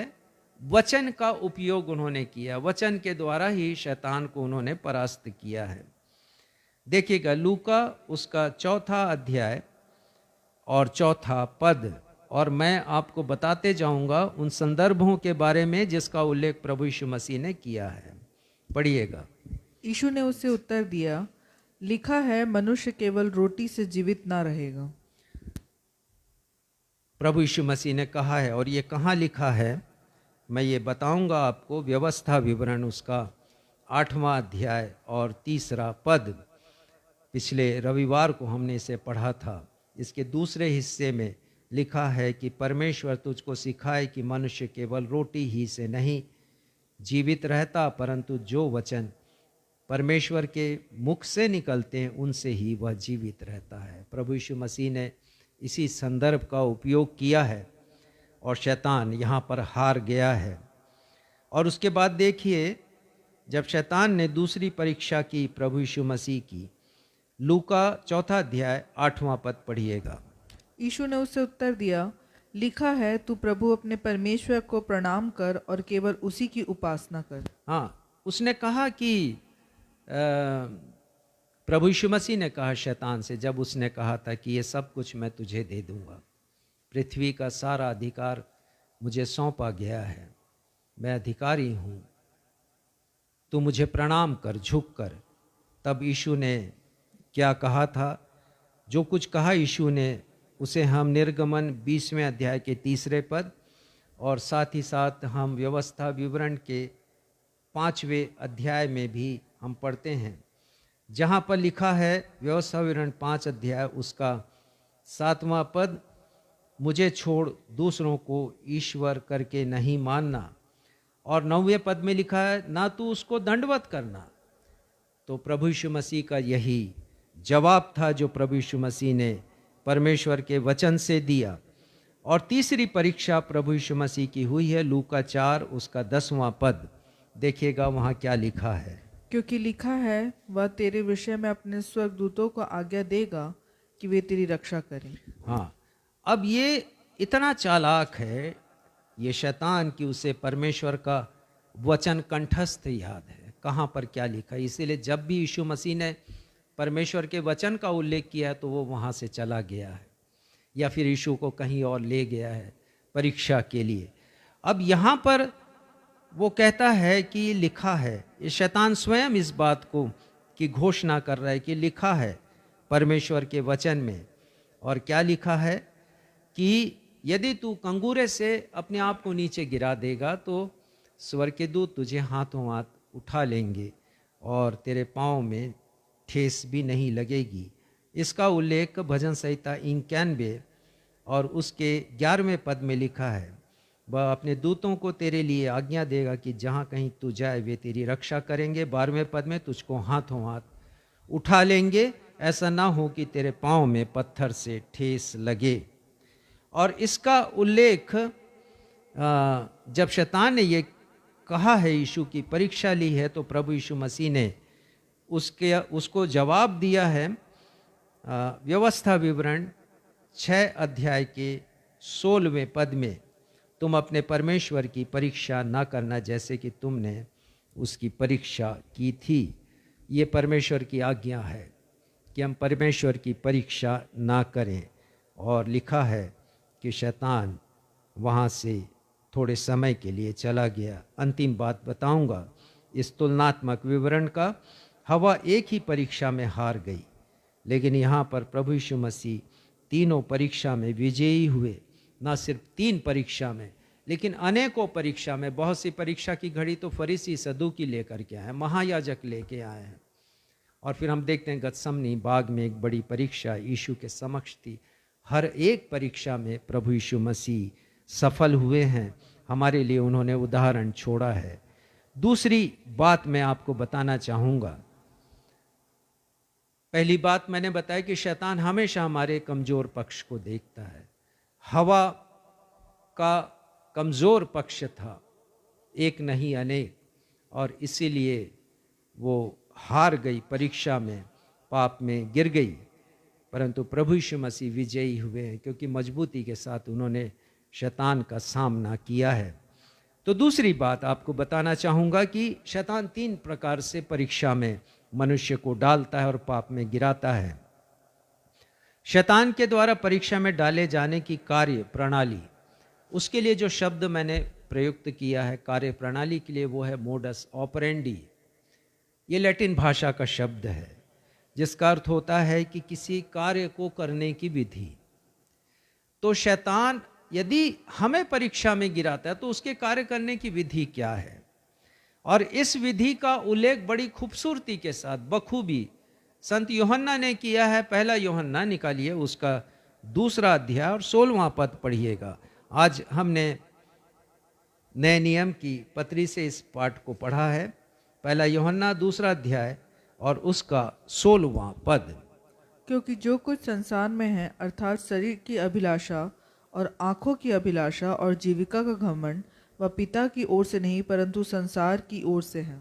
देखिए, यहाँ पर वो लिख रहे हैं जो कुछ संसार में है, तो संसार में क्या है, क्या अभिप्राय है उनका कहने का। संसार में तो बहुत सी बातें हैं, जो कुछ बातें हैं संसार में, बिना उसके मैं और आप जीवित भी नहीं रह सकते। पर अभिप्राय क्या है इस संसार शब्द से? पहला यूहन्ना 5:19 निकालिएगा, इसी के आगे 5वां अध्याय 19वां पद। वे संसार में पाप है और पाप का जनक शैतान है, और शैतान के आधिपत्य में, शैतान के वश में ये सारा संसार पड़ा हुआ है। इसीलिए संसार में भलाई की बातों को आप कम और बुराई की बातों को ज्यादा देखते हैं, क्योंकि ये संसार शैतान के वश में है। पढ़िएगा पहला यूहन्ना 5वां अध्याय 19वां पद। वे निकले तो हम ही में से, पर हम में के थे नहीं, क्योंकि यदि नहीं, पहला यूहन्ना 5वां अध्याय 19वां पद। हम जानते हैं कि हम परमेश्वर से हैं और सारा संसार उस दुष्ट के वश में पड़ा है। सारा संसार उस दुष्ट के वश में पड़ा है। कौन सा दुष्ट? किसकी बात कर रहे हैं? शैतान की बात कर रहे हैं। ये सब कुछ शैतान के आधिपत्य में है, आपको आगे भी समझाऊंगा मैं। तो आ जाएं यहां पर फिर से, पहला यूहन्ना 2:16 पद। जो कुछ संसार में है, और अब वो संसार की 3 बातों को हमारे सामने रखते हैं। पहली बात वो कहते हैं शरीर की अभिलाषा। देखिए, हम विचार कर रहे हैं शैतान के कार्य करने की विधि, अर्थात मोडस ऑपरेंडी के ऊपर। शरीर की अभिलाषा, lust of the flesh. Lust का अनुवाद है हवस, जो मनुष्य के हृदय में जन्म लेता और पनपता है और कार्य रूप में परिणत होता है। लालसा, उत्कट इच्छा या काम वासना। देखिए, अभिलाषा के लिए जो सही शब्द होना चाहिए इनमें से एक है। अभिलाषा एक अच्छी बात होती है, परंतु वो यदि कहा जाए कि यदि लस्ट है, अंग्रेजी भाषा का शब्द है जो डिजायर से गंदा है, अभिलाषा से गिरा हुआ शब्द है, वो लालसा है, वो हवस है, वो काम वासना है। तो शरीर की अभिलाषा। दूसरा कार्य करने का ढंग है आंखों की अभिलाषा उत्पन्न करना, लस्ट ऑफ आइज, आंखों की अभिलाषा। और तीसरी बात, हिंदी बाइबल में आया जीविका का घमंड, अर्थात जीवन का घमंड, प्राइड ऑफ लाइफ। तो किन बातों का घमंड? Pride in achievements and possessions. इसका मतलब यह है जीवन में प्राप्त उपलब्धियों का और धन संपत्ति का घमंड। ये भी घमंड शैतान उत्पन्न करता है। तो शरीर की अभिलाषा, आंखों की अभिलाषा, जीवन का घमंड, ये 3 क्षेत्र हैं जिनसे मनुष्य पाप में पड़ता है। ये शैतान के हथियार हैं और शैतान इन्हीं हथियारों का प्रयोग करता है, और इन्हीं हथियारों से उसने अनेक बलवंत मसीहियों को धाराशायी किया है। 3 उदाहरणों के द्वारा मैं आपको समझाऊंगा। 3 उदाहरण में से 2 उदाहरण धाराशायी होने के हैं और एक उदाहरण विजयी होने का है। पहला उदाहरण हमने देख लिया पिछले रविवार को दाऊद के बारे में, लेकिन इसे हमने इस रूप में नहीं देखा था जिस रूप में अभी मैं आपको समझाऊंगा। शैतान का मोडस ऑपरेंडी क्या है, हम देखेंगे कि वो आंखों की अभिलाषा उत्पन्न करता है। तो दूसरा शामुएल 11वां अध्याय और उसके दूसरे पद में हमने पढ़ा था, संध्या के समय दाऊद पलंग से उठकर राजभवन की छत पर टहल रहा था, और छत पर से उसको एक स्त्री जो अति सुंदर थी नहाती हुई दिखाई पड़ी।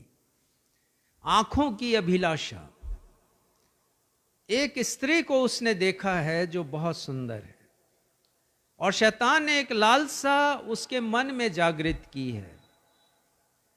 उसके मन में एक काम वासना उसने जागृत की है। कैसे आई ये काम वासना, यह हवस, यह अभिलाषा, जो शब्द आया है इसमें, यह लालसा अंग्रेजी में, आंखों के द्वारा, देखने के द्वारा। और फिर हम देखते हैं कि वो दाऊद जिसने वीर गोलियत को गोफन के एक पत्थर से धाराशायी किया था, वही दाऊद शैतान के इन्हीं हथियारों से धाराशायी हो गया। आंखों की अभिलाषा ने शरीर की अभिलाषा को उत्पन्न किया। यदि आपने निकाला है दूसरा शामुएल 11 अध्याय तो 4 पद को पढ़िएगा। तब दाऊद ने दूत भेजकर उसे बुलवा लिया और वह दाऊद के पास आई और वह उसके साथ सोया। वह तो ऋतु से शुद्ध हो गई देखिए, थी। यह शरीर की अभिलाषा है। यहां जरूर काम वासना का जिक्र है, लेकिन आप किसी भी क्षेत्र में देख लीजिए कि पाप कैसे उत्पन्न होता है, मनुष्य पापी कैसे बनता है। तो पहले आंखों की अभिलाषा उस वस्तु को प्राप्त करने की होती है, वो शरीर की अभिलाषा बनती है, और फिर आखिरी में जीवन का घमंड। 15वां पद पढ़िएगा, कैसे क्या घमंड था दाऊद को, उसने पाप किया है और उसके मन में क्या घमंड आया है। देखिएगा 15वां पद।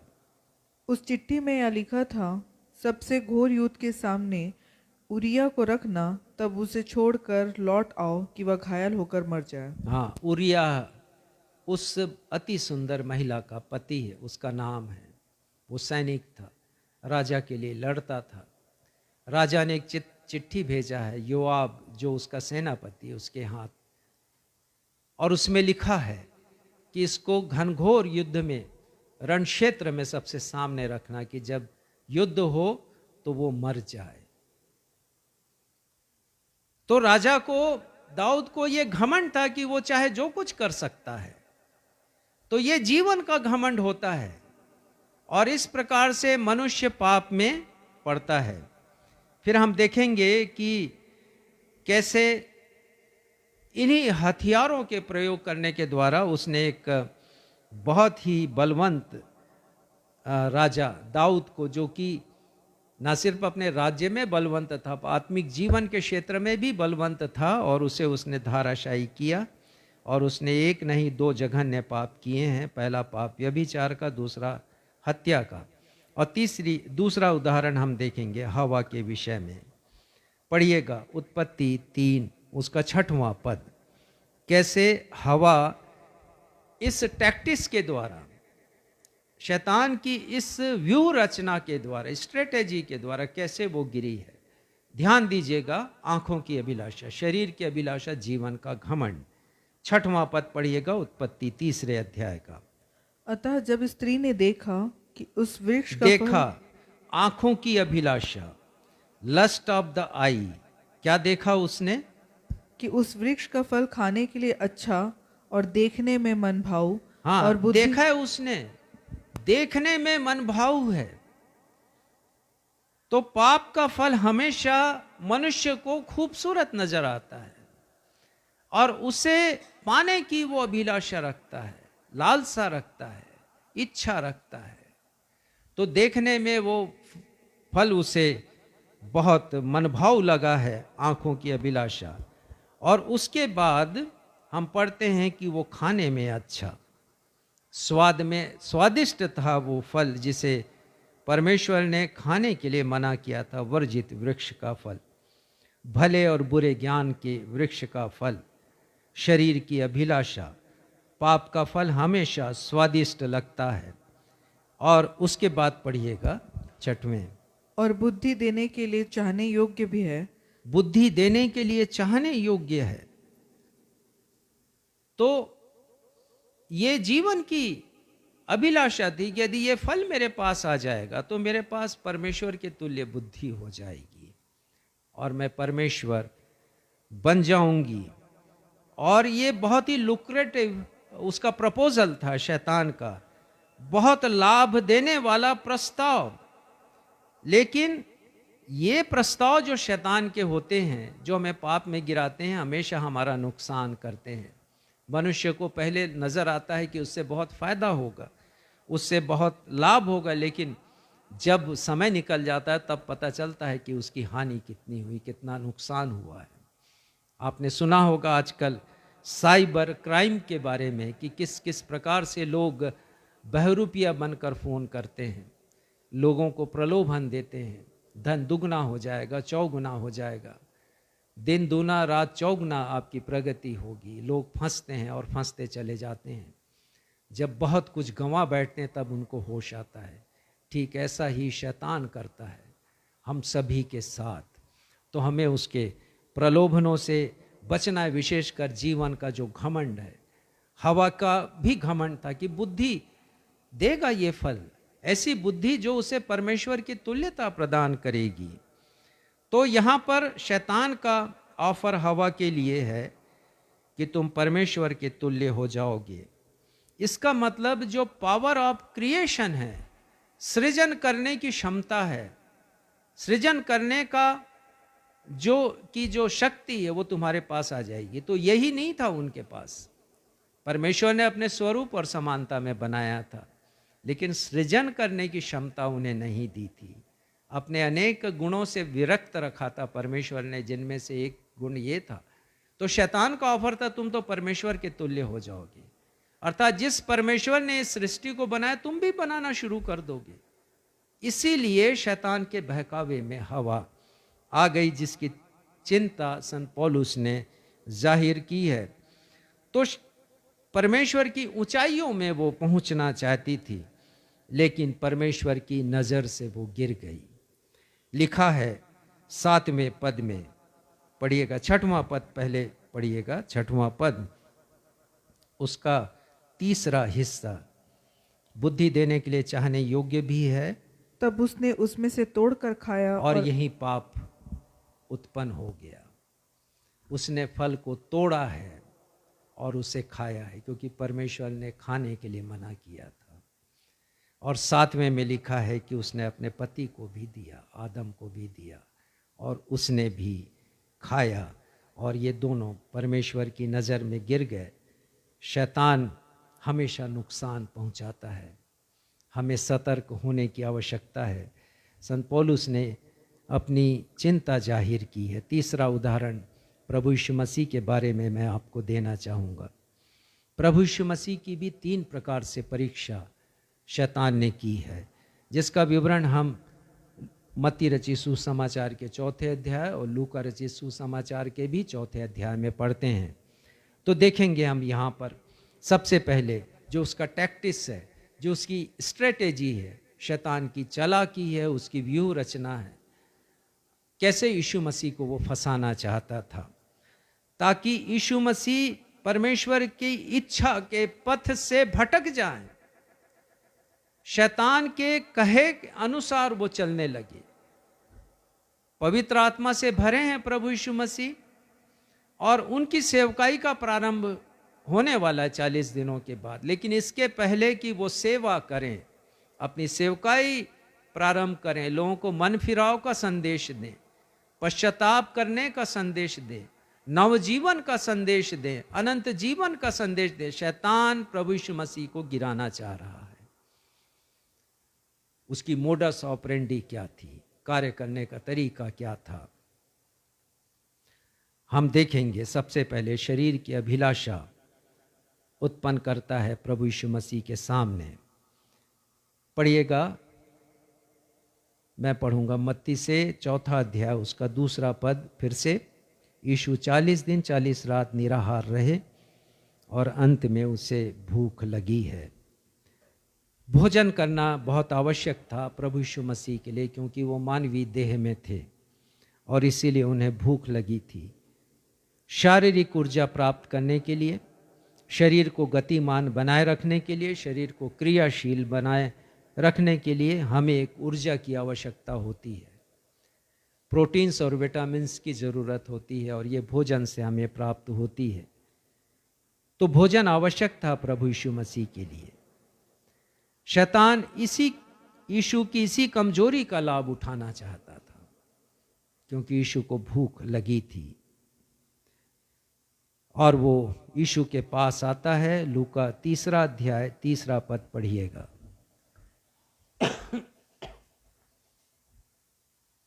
वह यरदन के आसपास के सारे प्रदेश में जाकर नहीं, क्षमा करें, लूका 4 अध्याय 3 पद। तब शैतान ने उससे कहा, यदि तू परमेश्वर का पुत्र है तो इस पत्थर से कह कि रोटी बन जाए। ये शैतान का प्रस्ताव यीशु के सामने कि यीशु तुझे भूख लगी है और प्रमाणित कर तू, यदि इस संसार में आया है तो तुझे प्रमाणित करना है कि परमेश्वर ने तुझे भेजा है और तू परमेश्वर का पुत्र है, तो अपनी सामर्थ को प्रकट कर, बना दे इस पत्थर को रोटी, अपनी भूख को मिटा डाल। तो यहाँ ध्यान देने की बात यह है कि प्रभु यीशु मसीह मानवीय रूप में थे और प्रभु यीशु मसीह चाहते कि वो प्रमाणित कर दें, ये दिखाकर कि पत्थर रोटी बन जाए, तो वो ऐसा कर सकते थे, उनमें सामर्थ्य थी। उन्होंने इस सामर्थ्य का प्रकटीकरण किया भी था। आगे चलकर 5 रोटी 2 मछली के द्वारा 5000 लोगों को तृप्त किया था। आश्चर्य कर्म वो कर सकते थे, लेकिन उन्हें मानवीय रूप में शैतान का सामना करना था। मेरे और आपके लिए एक उदाहरण प्रस्तुत करना था कि हम कैसे प्रभु यीशु मसीह के समान परीक्षा में विजय हो सकते हैं। देखिए, शैतान का पहला वार हमारे पेट पर होता है, हमारी भूख पर होता है, और रोटी के लिए इंसान कुछ भी कर सकता है। पर प्रभु यीशु मसीह को देखिए, उनकी उत्तमता को देखिए, उनकी श्रेष्ठता को देखिए। उन्होंने शैतान का सामना किया है, उन्होंने परमेश्वर के वचन का सहारा लिया है। और प्रभु यीशु मसीह क्या कहते हैं, पढ़िएगा इसी के आगे। यीशु ने उसे उत्तर दिया, लिखा है, मनुष्य केवल रोटी से जीवित न रहेगा। मनुष्य केवल रोटी से जीवित नहीं रहेगा। और मैंने आपको बतलाया है कि व्यवस्था विवरण 8:3 में लिखा है कि परमेश्वर चाहते हैं कि उनके ऊपर हमारा यकीन इतना हो कि रोटी जो हमारे लिए जरूरी, उससे भी जरूरी आवश्यक यदि कोई है तो वो परमेश्वर है हमारी जिंदगी के लिए। इस बात को हम कभी ना भूलें। बहुत से लोग पेट में ही खो जाते हैं, बहुत से लोग रोजी रोटी के चक्कर में अपना जीवन ही समाप्त कर लेते हैं, आत्मिक रीति से मर जाते हैं परमेश्वर के लिए। लेकिन प्रभु यीशु मसीह उत्तम उदाहरण है। मनुष्य केवल रोटी ही से नहीं, परंतु जो जो बातें परमेश्वर के मुख से निकलती हैं, वचन मुख से निकलता है, उससे मनुष्य जीवित रहेगा और इसी से हमें अनंत जीवन मिलता है। तो प्रभु यीशु मसीह ने शैतान की आज्ञा नहीं मानी है।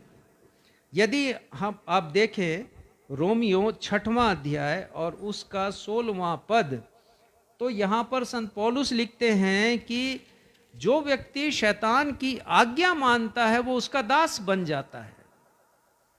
तो प्रभु यीशु मसीह यदि पत्थर को रोटी बना लेते तो किसकी आज्ञा का पालन करते? शैतान की आज्ञा का। और किसके दास हो जाते? शैतान की। तो परमेश्वर ने जिस उद्देश्य के लिए यीशु को भेजा था मानवीय रूप में, वो उद्देश्य ही समाप्त हो जाता। और वो उद्देश्य था मेरा और आपका उद्धार, जिसके लिए उन्होंने क्रूस पर अपना बलिदान दिया। देखिए कितनी अड़चनें पैदा करता है शैतान।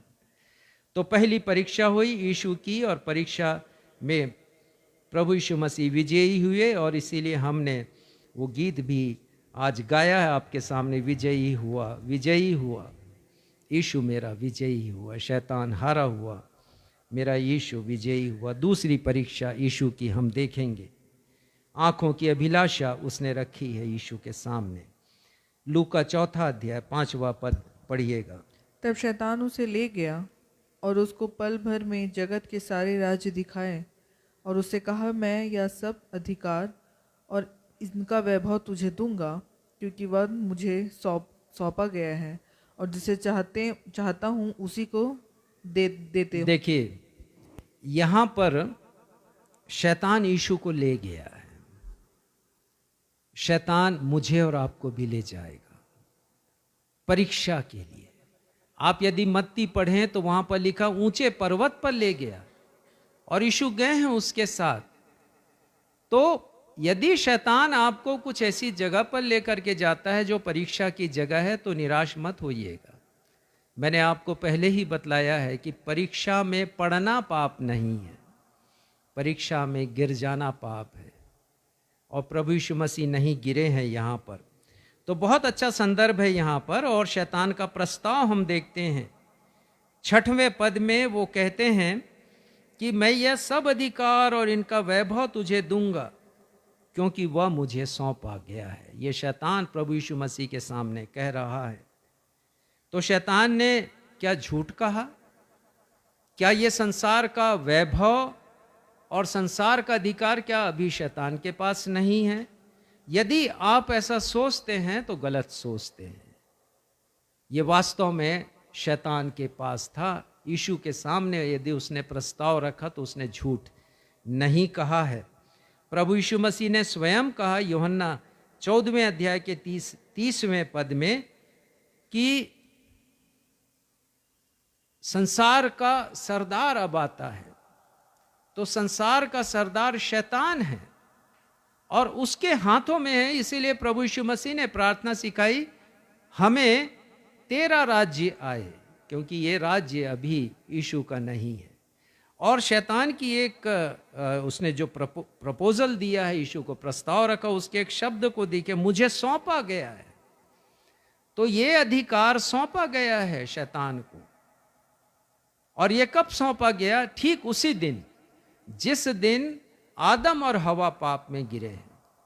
तो लिखा है उनकी आंखें खुल गई, आदम और हवा की आंखें खुल गई। जैसा ही उन्होंने फल को खाया है तो उन्होंने देखा परमेश्वर की तुल्यता तो छोड़ दीजिए, हम परमेश्वर की नजरों में गिर गए हैं। सिर्फ पाप नहीं किया, जो अधिकार परमेश्वर ने आदम को दिया था, जल का, थल का, नभ का, वो अधिकार भी उसने खोया है और गिरवी रख दिया है शैतान के हाथ में। और इसीलिए शैतान कह रहा है यीशु से कि मुझे सौंपा गया। तो यीशु ने विवाद नहीं किया उससे। प्रभु यीशु मसीह ने इसी बात पर उससे तर्क नहीं किया, वाद विवाद नहीं किया कि ये तेरा नहीं है, वो तो मेरा है, क्योंकि यीशु जानते थे कि ये उसका है। लेकिन यीशु का जवाब देखिए, कितना अद्भुत जवाब प्रभु यीशु मसीह देते हैं। और वो कहता भी है इसमें लूका 4:6 पद में कि जिसे चाहता हूं उसे दे देता हूं। और दुनिया में हम यही देख रहे हैं कि जो शैतान के नक्शे कदम पर चलता है उसके पास बहुत संपत्ति, धन संपत्ति होती है, वैभव होता है, दिखता है, झलकता है। समझ जाइए कि शैतान ने उसे दिया यदि उसके जीवन में परमेश्वर नहीं है तो। और शैतान कहता है कि तू मुझे झुक कर प्रणाम कर। 4 अध्याय लूका का 7वां पद। परंतु प्रभु यीशु मसीह कहते हैं केवल परमेश्वर को दंडवत कर, ये हम देख चुके हैं, और केवल उसी की उपासना कर। और तीसरी परीक्षा प्रभु यीशु मसीह की, वो कहता है पहली परीक्षा आँखों की अभिलाषा, और उसकी पहली परीक्षा शरीर की अभिलाषा यीशु के लिए, दूसरी आँखों की अभिलाषा, और तीसरा जीवन का घमंड। हम देखेंगे लूका 4 उसका 9वां पद पढ़िएगा। तब उसने उसे यरूशलेम में ले जाकर मंदिर के कंगूरे पर खड़ा किया और उससे कहा, यदि तू परमेश्वर का पुत्र है तो अपने आप को यहाँ से नीचे गिरा दे, क्योंकि लिखा है वह तेरे विषय में अपने स्वर्गदूतों को आज्ञा देगा कि वे तेरी रक्षा करें। देखिए लिखा है, ये शैतान प्रयोग कर रहा है इस शब्द को। तो कभी मत सोचिएगा कि परमेश्वर का वचन वो नहीं जानता, आपसे अधिक जानता है। उसे रटा हुआ है परमेश्वर का वचन। उसने प्रभु यीशु मसीह को जब देखा कि 2 परीक्षाओं में प्रभु यीशु ने परमेश्वर के वचन का प्रयोग किया, तो तीसरी परीक्षा उसने बहुत ही चतुराई से रखा है यीशु के सामने। और यीशु को कहता कि लिखा तो है। अब वो जो यरूशलेम का मंदिर था यीशु के समय, उसे बनाने में 46 वर्ष लगे थे। उसका कंगूरा बहुत ऊंचाई पर था, और जिस समय उसने परीक्षा में डाला है, उसने खड़ा किया है कंगूरे पर यीशु को। यीशु वहां पर खड़े हुए हैं और उससे कह रहे हैं यहां से कूद जाओ। और नीचे आंगन है जहां पर सैकड़ों और हजारों लोग आए हुए हैं उपासना करने के लिए परमेश्वर के उस मंदिर में। और भक्ति के लिए आए हैं, बलिदान चढ़ाने आए हैं। तो उसका ये कहना था कि यीशु यदि तुम कंगूर से गिरा अपने आप को नीचे गिरा दोगे, कूद जाओगे यहाँ से, तो बहुत से लोग देखेंगे तुमको कि तुम गिर रहे हो नीचे, लेकिन इसके पहले कि तुम जख्मी हो जाओ नीचे गिरकर, स्वर्गदूत तो तुम्हें हाथों हाथ उठा लेंगे, जैसा वचन में लिखा है, और तुम्हें चोट भी नहीं लगेगी, और लोग फिर तुम्हारी प्रशंसा करेंगे। ये घमंड आएगा। ये घमंड उत्पन्न कर रहा था यीशु के मन में, और यीशु मानवीय स्वरूप में थे, मानवीय रूप में थे, मानवीय देह में थे। लेकिन यीशु ने क्या कहा है? उन्होंने कहा है, प्रभु यीशु मसीह ने, व्यवस्था विवरण 6वां अध्याय 16वां पद, और वहाँ लिखा है कि तू अपने परमेश्वर की परीक्षा नहीं करना, डोंट टेस्ट गॉड। तो प्रभु यीशु मसीह ने इस प्रकार से 3 परीक्षाओं के द्वारा शैतान को परास्त किया है। अब हमारे सामने ये शैतान आता है, अनेक प्रकार से शैतान आता है। कभी मत सोचिएगा कि वो भूत बनकर आएगा, पिशाच बनकर आएगा, डायन बनकर आएगा। वो हमारे विचारों में आता है, हमारे विचारों पर हमला करता है। प्रभु यीशु मसीह ने वचन के द्वारा विजय प्राप्त की है, और यदि मैं और आप विजय प्राप्त करना चाहते हैं शैतान के ऊपर, तो केवल वचन है, उससे ही हम उसका सामना कर सकते हैं।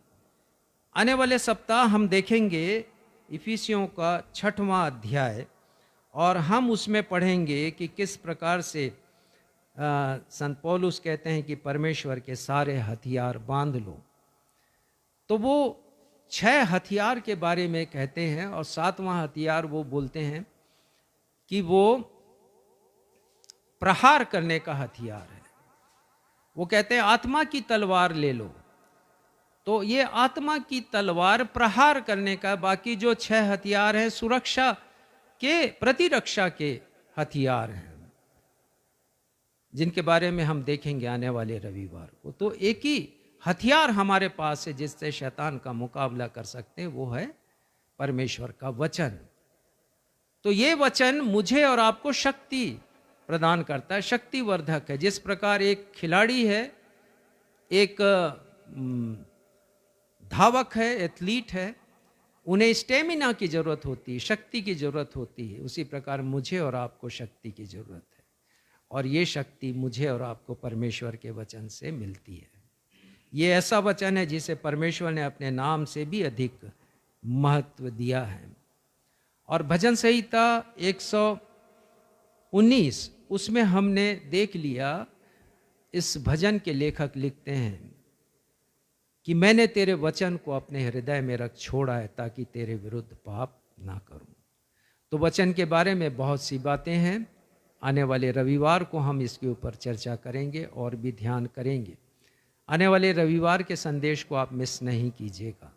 हम एक बहुत अच्छे चरित्र अय्यूब के जीवन पर विचार करेंगे, कैसे उसे परखा है परमेश्वर ने। अभी तक हमने अधिकांश शैतान के द्वारा लाई गई परीक्षा के ऊपर विचार किया, पर हम देखेंगे कि कैसे अय्यूब परखे गए हैं परमेश्वर के द्वारा, और उसके भी रहस्य को हम जानेंगे।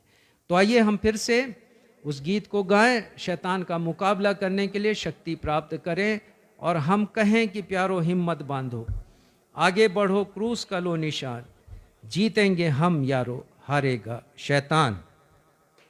हम सब मिलकर इसके चौथे पद को गाएंगे, जहां लिखा जल्दी करो सुनाओ सबको यीशु का फरमान। तो हम तो विजयी हो ही परीक्षा में, लेकिन हम दूसरों को भी सावधान करें ताकि वो परीक्षा में विजयी हो सकें।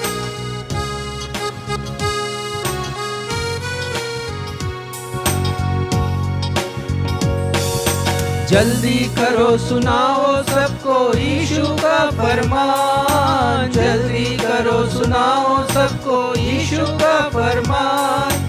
पापी बसते जाते रहते जब उस पर ईमान, प्यारो हिम्मत बांधो आगे बढ़ो, क्रूस का लो निशान, जीतेंगे हम प्यारो, हारेगा शैतान, जीतेंगे हम प्यारो हारेगा शैतान, जीतेंगे हम, प्यारो हारेगा शैतान। प्रार्थना में जाएं। अब मैं आप सबों को परमेश्वर पिता के सुरक्षामयी हाथों में अनुग्रह के इन वचनों के साथ सौंप देता हूं, और मैं प्रार्थना करता हूं आप सभी के लिए कि शैतान द्वारा लाई गई परीक्षा में हम सफल हों, आदम और हवा के समान परास्त ना हो, विफल ना हो, यीशु के समान सफल हों। चाहे वो आँखों की अभिलाषा हो, शरीर की अभिलाषा हो, या जीवन का घमंड हो, प्रभु यीशु मसीह के पद चिन्हों पर चलें। वचन को अपने हृदय में रखें, शैतान का सामना करें। वचन में लिखा है, याकूब लिखते हैं, शैतान का सामना करो तो तुम्हारे सामने से भाग निकलेगा, क्योंकि वो तो हारा हुआ है। हम शैतान के प्रलोभनों से अपने आप को बचा करके रखें। परमेश्वर पिता हम पर कृपा बना करके रखें, पवित्र आत्मा के मार्गदर्शन को हमेशा माने, उनके सुझाव को माने, शैतान के प्रलोभनों में ना फंसें। परमेश्वर पिता का अनुग्रह हमारे साथ साथ बना रहे। आशीष ग्रहण करेंगे। उसी अद्वैत परमेश्वर का प्रेम, उद्धारकर्ता प्रभु यीशु मसीह का अनुग्रह और शांतिदायक पवित्र आत्मा की सहभागिता आप सभी प्रियजनों के साथ युगान युग होती रहे। हम सब कहें आमीन। जय मसीह की।